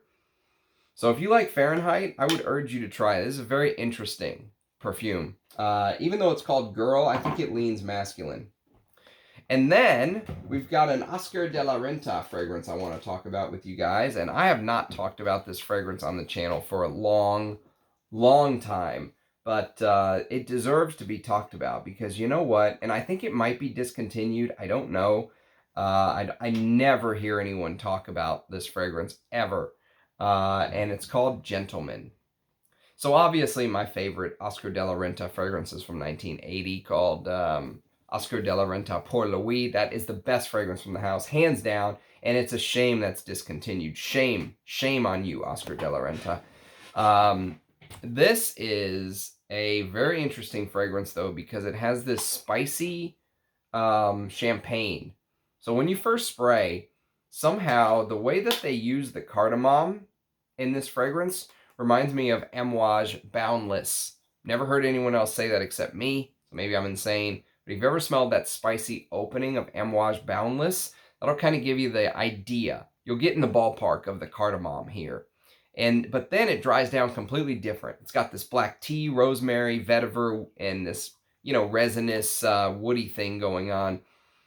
And I'm sure the woody thing is some sort of, synthetic woods or... I think I paid like 25 bucks for this 100 ml bottle. It is probably double or triple that worth, in my opinion. Amazing little cheapie, though, that no one talks about. And apparently, Dominoes were Mr. De La Renta's favorite game. So it's like, people say this is a tacky bottle. I like it. I think it's a great homage to the man himself. Okay.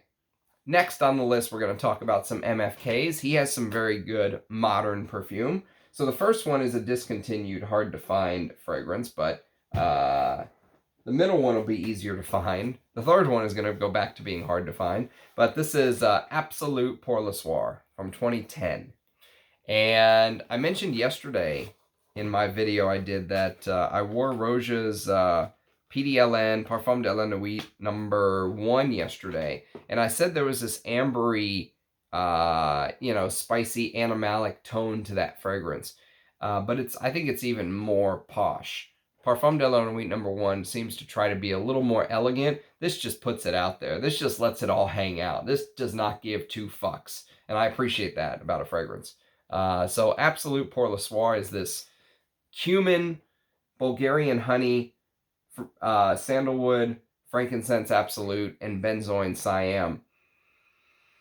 And this is going to put people off because they say that it smells like warm piss. They say that it smells like unwashed bodies. The cumin comes off as smelling very pissy and animalic and challenging. And I understand. I understand exactly what they mean here. But I really am glad to have this. When I first sprayed it, I was disappointed. There's actually an unboxing video of this up where I do an early impression, a first impression on it. And there's this plasticky smell to this fragrance in the opening that will put you off, okay? It just will. And if you're not used to Francis Kirkjohn's work, that in-your-face plastic fakeness put me off. Nothing smells real in this fragrance, but I grew to appreciate it over time. So Absolute Pour le Soir from 2010.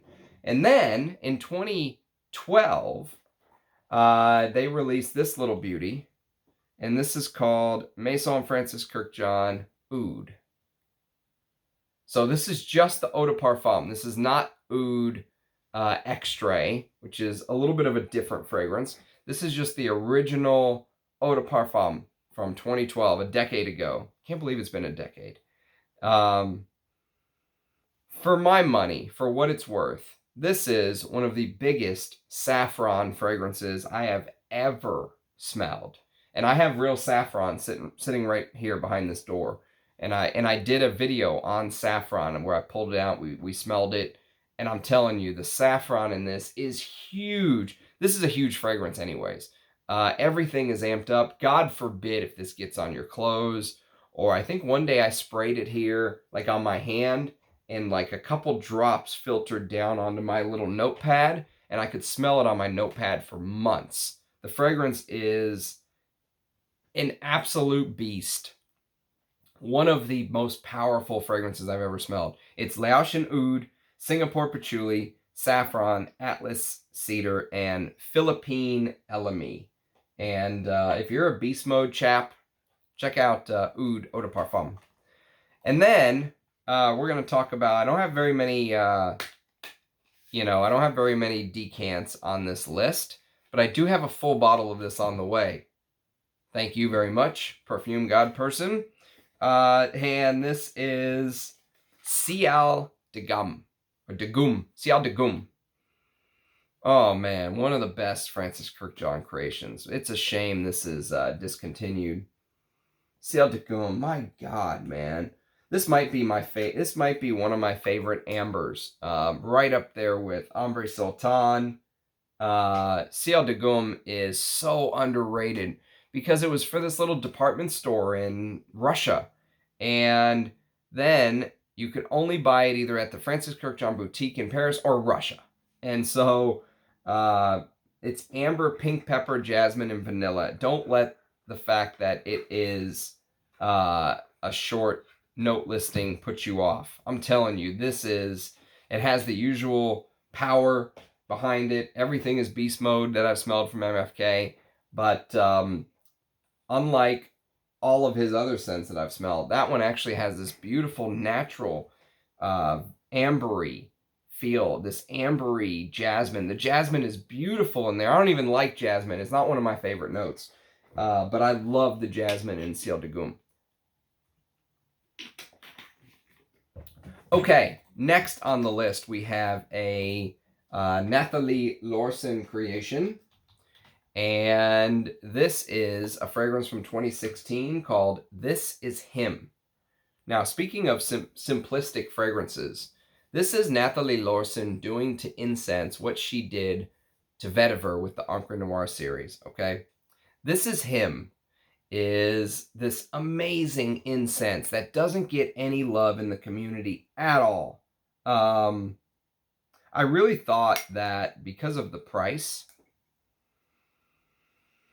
and because of the value for money of this fragrance, that it would skyrocket in popularity. It never did. And this is Nathalie Lorson and Aurélien Guichard, and I do not like his work at all, period. I don't mean to be rude, but I've never smelled anything from him that I like. And that Maitrier Premier brand he has is absolutely atrocious to me. I did a blind testing of that brand. You can go check out one of my live stream recently. It was a blind sniff, and that brand showed up, and it was like Oud 7 or something, Oud 6, or I forgot the name. But as soon as I smelled it, I said, oh, it smells like a Lattafa, and it was one of those Maitrier Premier. Oh, I hate the way he does his fragrances. This smells like Nathalie Lorson took the wheel and was just like, you sit right there and don't touch anything. It's got that peppery, woody combo that she does so well. Grapefruit, black pepper, vanilla, frankincense, and sandalwood. This is a fantastic incense, frankincense. If you don't want to spend the big money on some of the other frankincenses I've talked about that are big money, check this one out. I got this 100 ml for like 45 bucks. Granted, it's a tester, but it has the notes right there on the side, so no big deal. Sorry, I've got this congestion going on. Okay.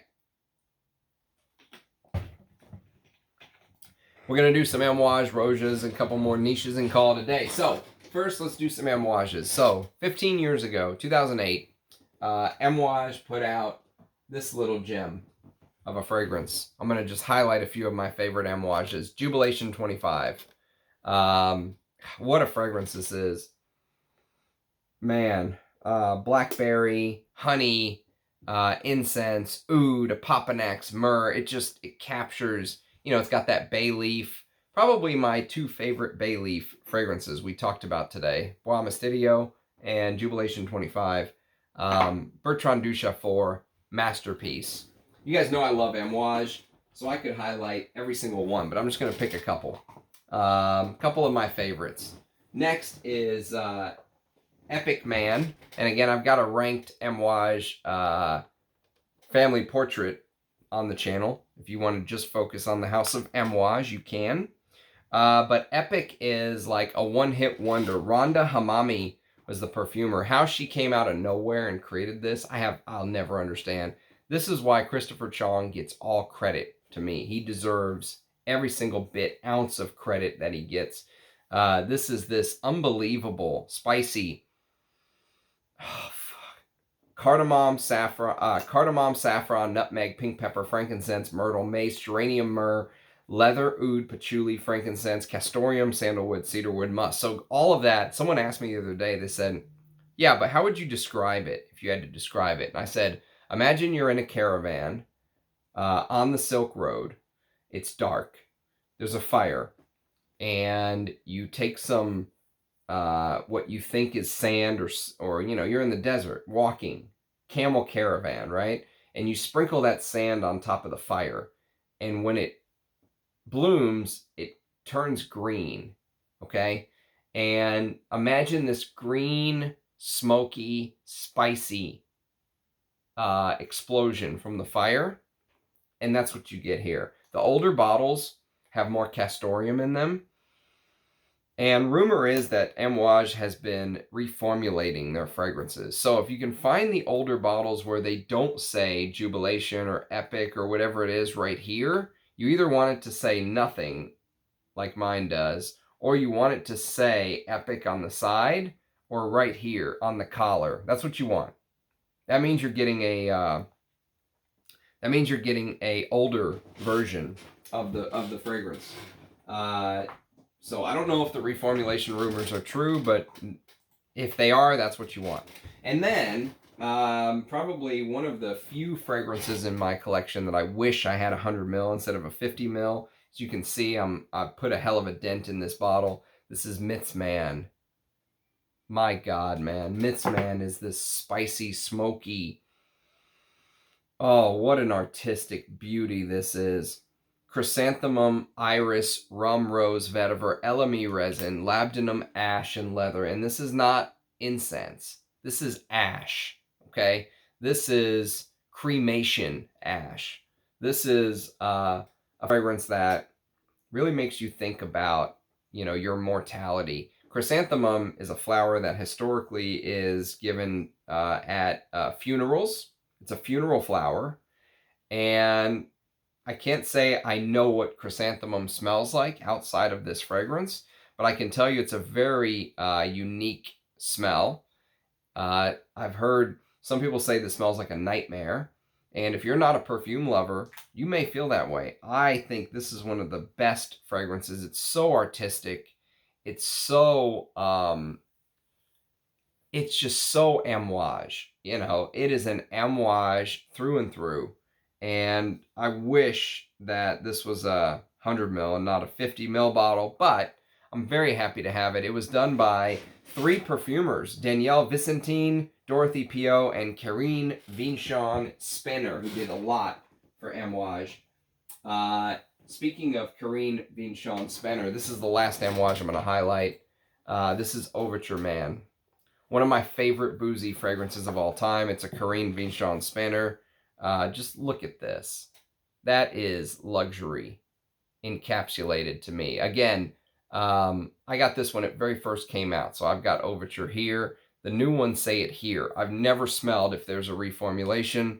People have told me that there is differences, but that cumin amber may remind you just a bit of Absolute Pour Le Soir, okay? They both kind of have that golden honey, pissy honey thing going on. But this goes in a little bit of a different direction because it focuses on grapefruit and cognac. And the grapefruit and cognac in the opening is very prevalent. And it dries down to this beautiful animalic leather with frankincense. And it's just, every moment of this fragrance, it really is like an overture. Like you're hearing each piece, before the curtain comes down, because look, you can see the curtain coming down. How about that for beauty? It really is a overture for Christopher Chong. In my opinion, I love it. And then let's grab some Roses real quick, shall we? We've got the great Diaghilev, top 10 fragrance for me. One of my favorite chypres to wear, maybe my favorite chypre. Is it outrageously priced? Yes, it is. Is it a fantastic fragrance? Yes. Oh, God, just smelling it. Oh, sometimes I can just take this cap off and smell this, and fuck. It's so spicy. It's got tarragon, and it's got blackcurrant bud. Hey, we talked about that on one of my early reviews when I did a video the other day of Imitation Woman, which I think is full bottle worthy for sure. But it basically dries down to this animalic leather cumin. It's a chypre, one of the best chypres out there. Yes, it takes parts of other famous chypres, a little bit like Mitsuko, a little bit like Rochas Femme, a little bit, you know, this, a little bit that, but amazing fragrance. And then we've got Fetiche. I want to highlight Fetiche because it is, if you can't find a vintage bottle of Bel Ami, okay, and you can't find a vintage bottle of Pure Distance M, which is coming up very soon. That is officially discontinued, although they did release like version 2.0, but I've never smelled it. Get this. This is Fetiche pour Homme Parfum. Now, I will warn you that the frankincense in this is really amped up, and so is that there's this violet-like fruitiness that comes in the mid, which is missing from Bel Ami or Pure Distance M. And that violet-like fruitiness gives it a slight bit of powder. Violets can sometimes be slightly powdery. And so there's a slight bit of powder with fig. And the fig is a beautiful little twist to the fragrance. It adds a little bit of, you know, a little something different than what you're used to smelling. But you will smell Bel Ami in the DNA of this. There's no denying it. Bel Ami is the inspiration here, no doubt about it. But it's a little different because of that smoky, elemi, frankincense thing going on. There's supposedly real ambergris in this, which is not in Bel Ami.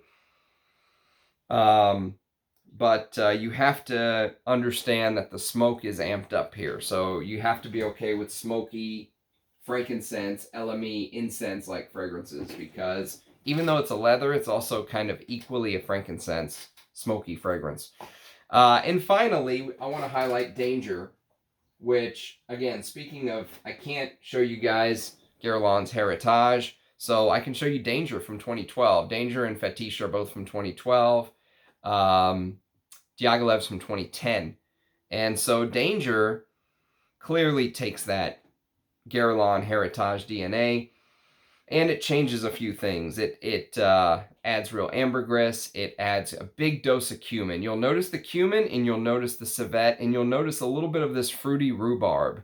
But other than that, it's like a very high-end version of Guerlain's Heritage. And I love that DNA, to be honest with you. Speaking of amazing workplace fragrances. Okay, so I know this video is long, but I want to highlight these for you guys, and I love doing it. So next we're going to do one Clive Christian, and this is going to be Clive Christian C for men. Yes, in the ostrich box, me lord. Ooh, ostrich. So Clive Christian C for men is, I can't highlight Tuscan Leather because that's from 2007. It's past the 15-year cutoff. So, C for men it is. This is very, very similar to Tuscan Leather. It has that raspberry leather with tobacco and styrax and all that stuff. It's a little bit smoky. This adds a note of mate tea. There's mate and tea.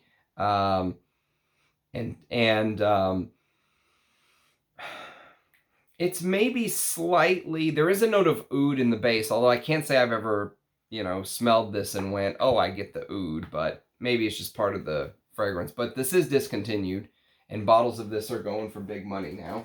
But if you're a Tuscan Leather fan, you will like C for Men. It's probably my favorite Clive Christian. And then, in 2014, there was a release from Nishane called Sultan Vétiver. This came all the way across the ocean from England, from Rich Mitch, from the duck's house, from the duck's house to the ram lair. And Nichane is a house that sometimes they can be hit or miss, but I'm very glad to have Sultan Vetiver. There's an amber wood note in the base, which ended up putting Rich Mitch off. Luckily, I think it's done very well. Even though it is a big amber wood base, I like that leathery vetiver-like dry down, so it doesn't bother me. Oh, God. This is one of my favorite vetivers. I mean, can it compete with Guerlain vetiver on, you know, on being like a classic posh vetiver? No, absolutely not. But can it compete with a modern vetiver? Yes, this is one of the best modern vetivers to me. Although I do want a vintage bottle of Frederic Malle's Vetiver Extraordinaire, but good luck finding it to me, right? But Sultan Vetiver is this, it's got like 4 types of vetiver. Java vetiver, Bourbon vetiver, Haitian vetiver, and Brazilian vetiver. And Tonka, Neroli, leather, amber wood, pink pepper, absinthe, and bergamot. Beautiful vetiver fragrance. And this is... vetiver to me is a very professional note. You know, it really feels like you're smelling a no-nonsense kind of guy. This would be great on a no-nonsense kind of guy. So, Sultan Vetiver from 2014. 2016, they put out this little beauty, Fan Your Flames.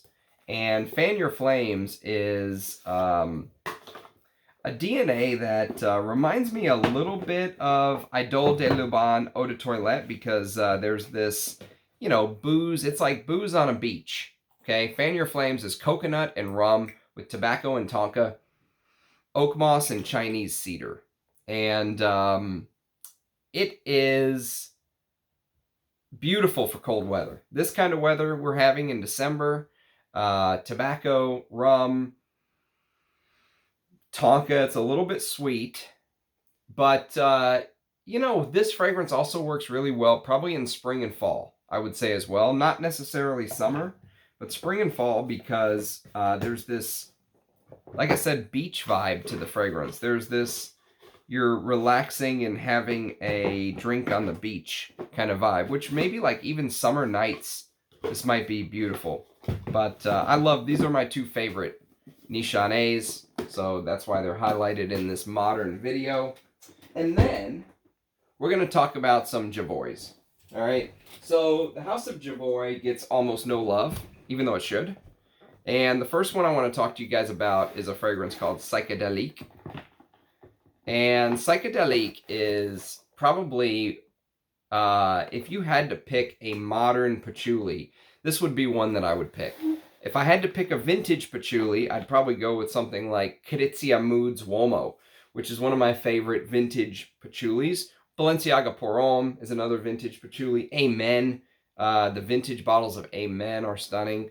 But I'll do a ranked patchouli video one day. But Psychedelic would be very close to the top for me. And I understand that it's a little bit sweet, but the chocolate patchouli in this is so good for a patchouli lover. This chocolatey, earthy patchouli with labdanum, resins, geranium, and musk. And I love these no-nonsense box. You know, there's like this leatheriness to them.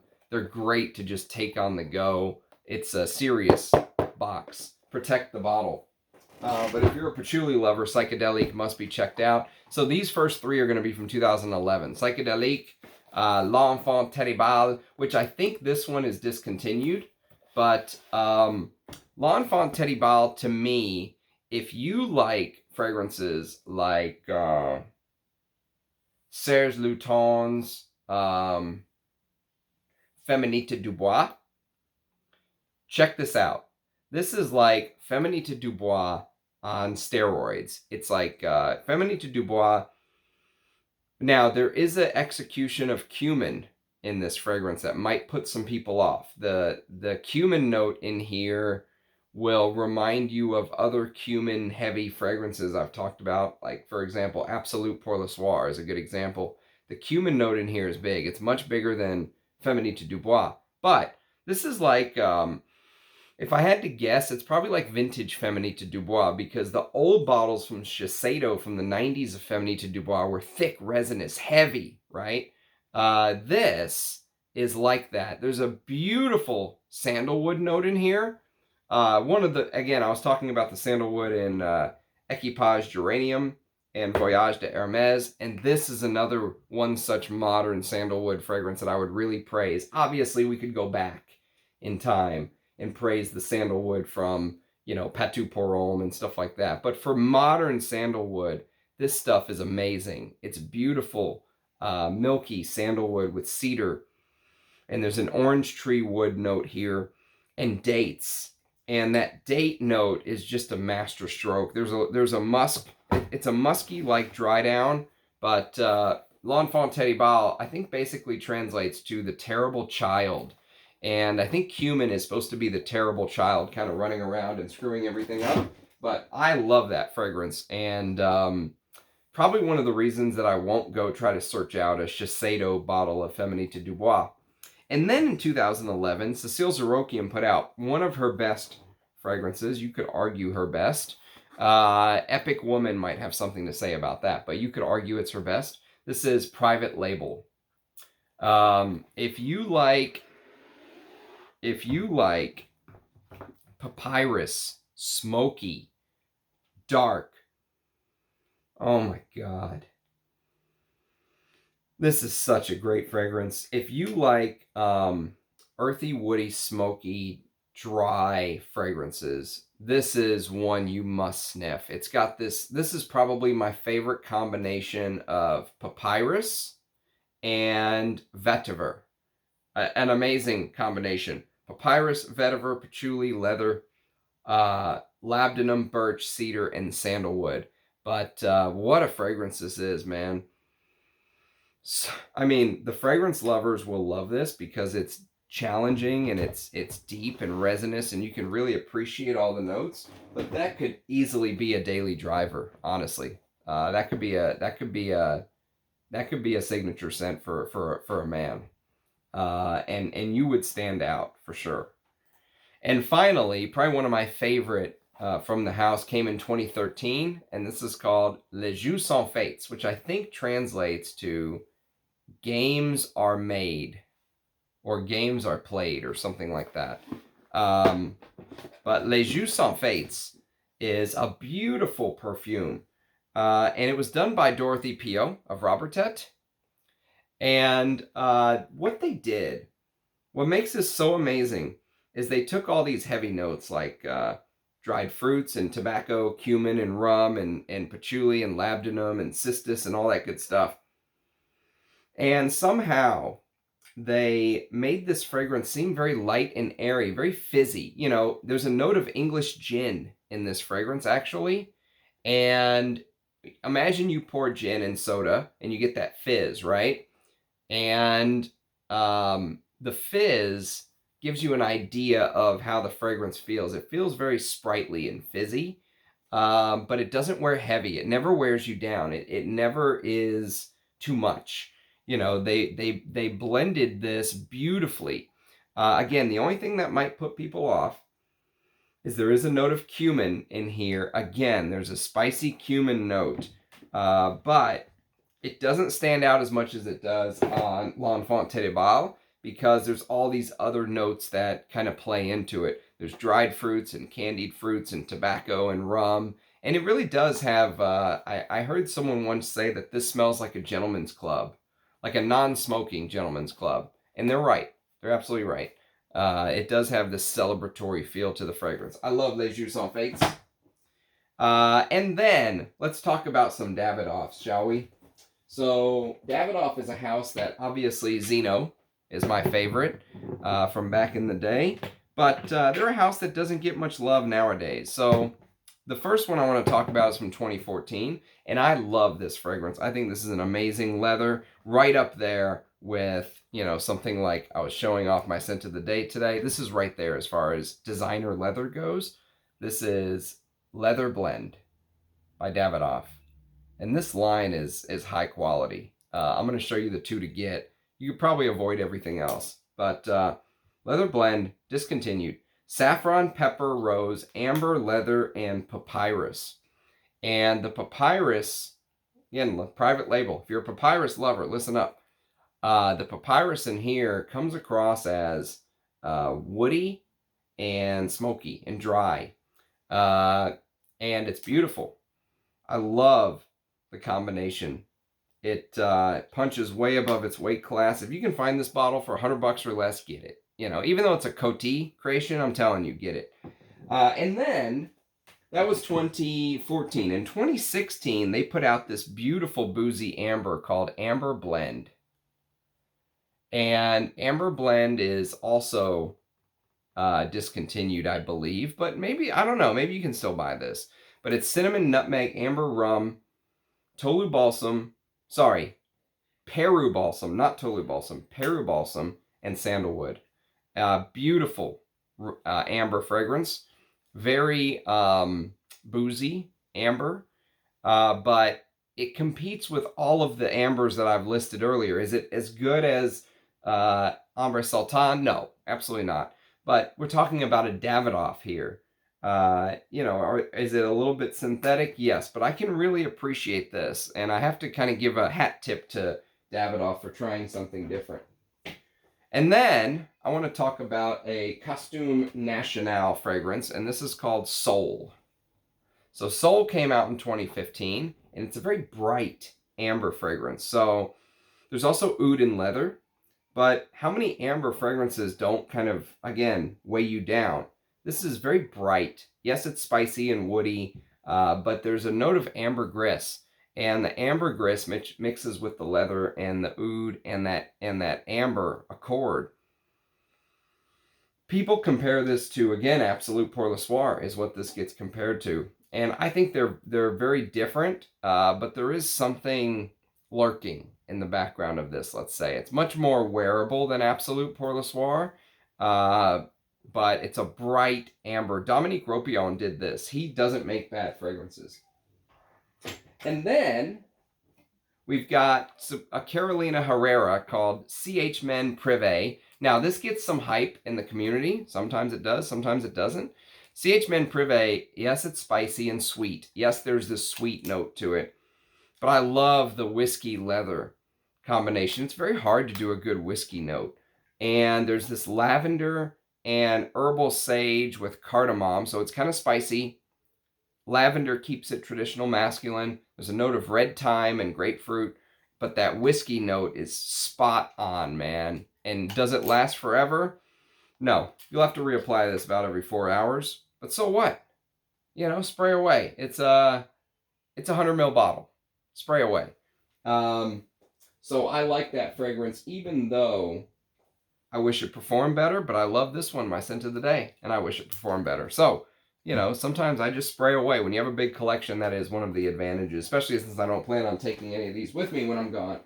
And then we've got one of the most daring designer releases of the last decade, 2017, Alberto Morillas. This is Gucci Guilty Absolute. My only beef with this fragrance is this is a 90 ml and not 150 ml or whatever the hell they sell.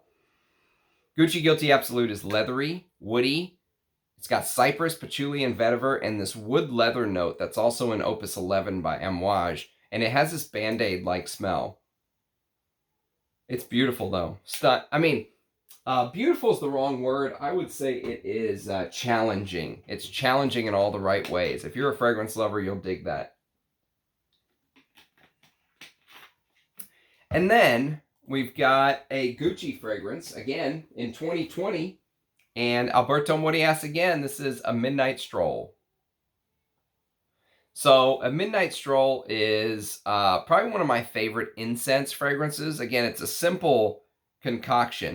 This is incense with cypress and cade juniper wood.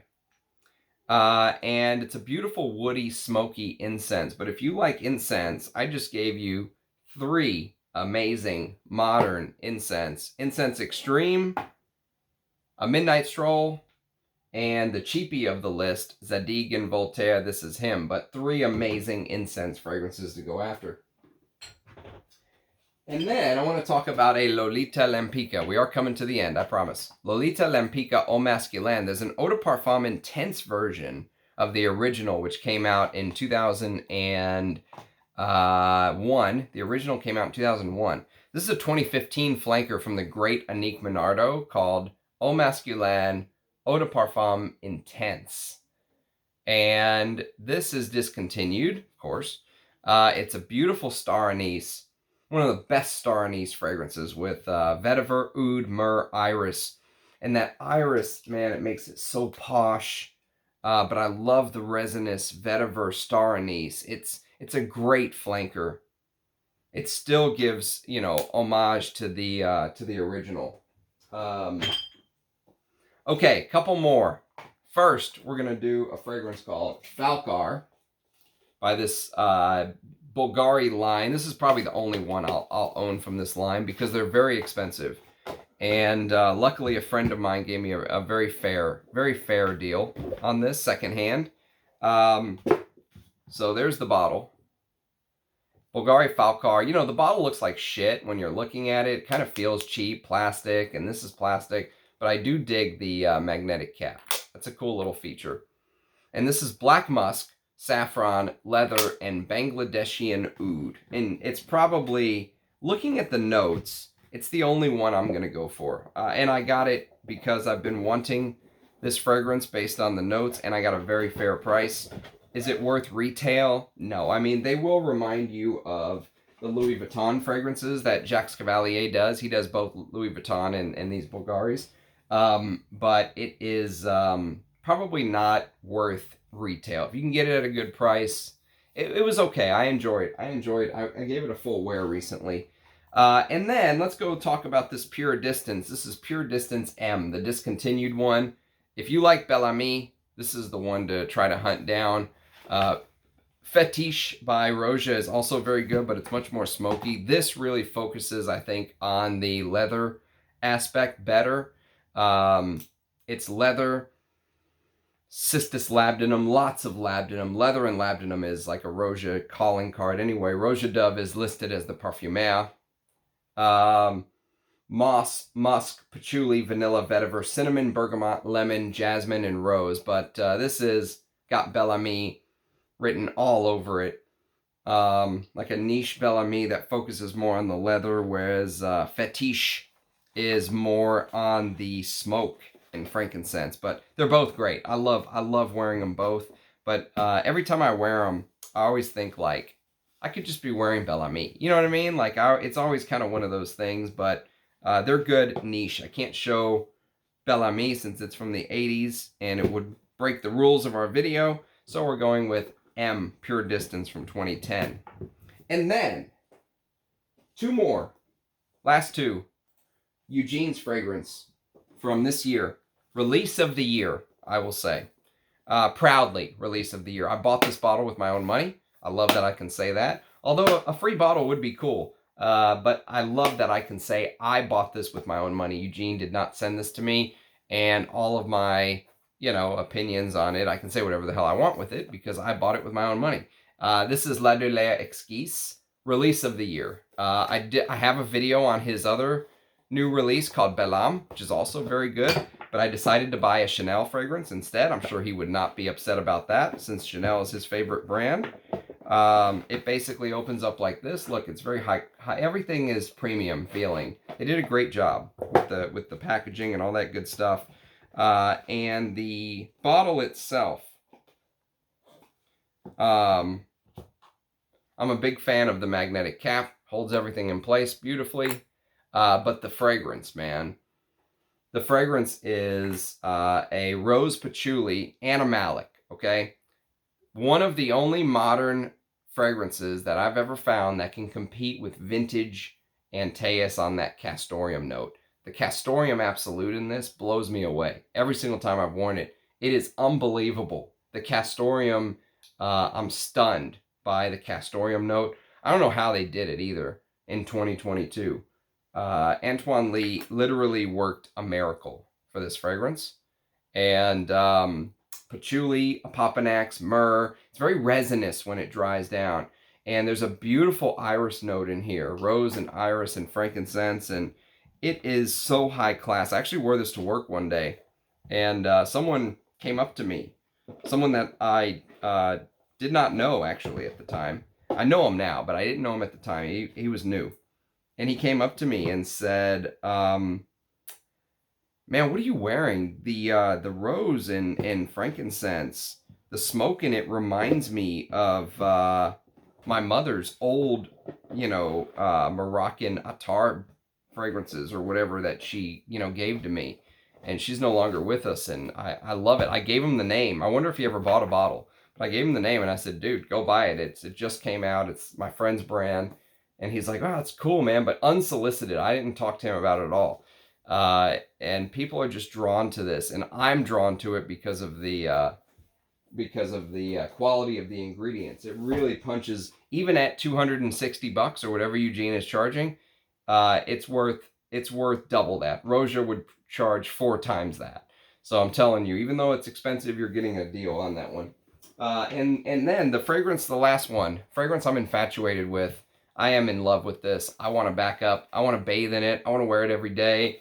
It's probably the best modern fragrance I've come across. It is one of the best modern fragrances I've come across. It's a decade old. It's discontinued. It's very hard to find, but it's done by Giza Schoen, and I think this is his best fragrance ever.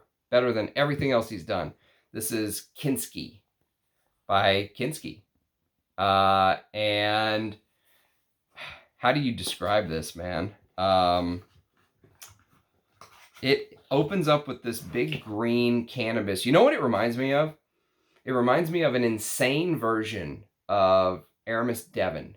Okay, so imagine you took Devon with that green galbanum and that castoreum and that, old school 70s green vibe, and you made the green opening cannabis, okay? So it's cannabis, aldehydes, blackcurrant, juniper, nutmeg, rose, magnolia, bergamot, marine notes. I don't get any marine notes. Hedione, castoreum, huge castoreum, patchouli, vetiver, cedarwood, styrax, benzoin, labdanum, suede, musk, and amber.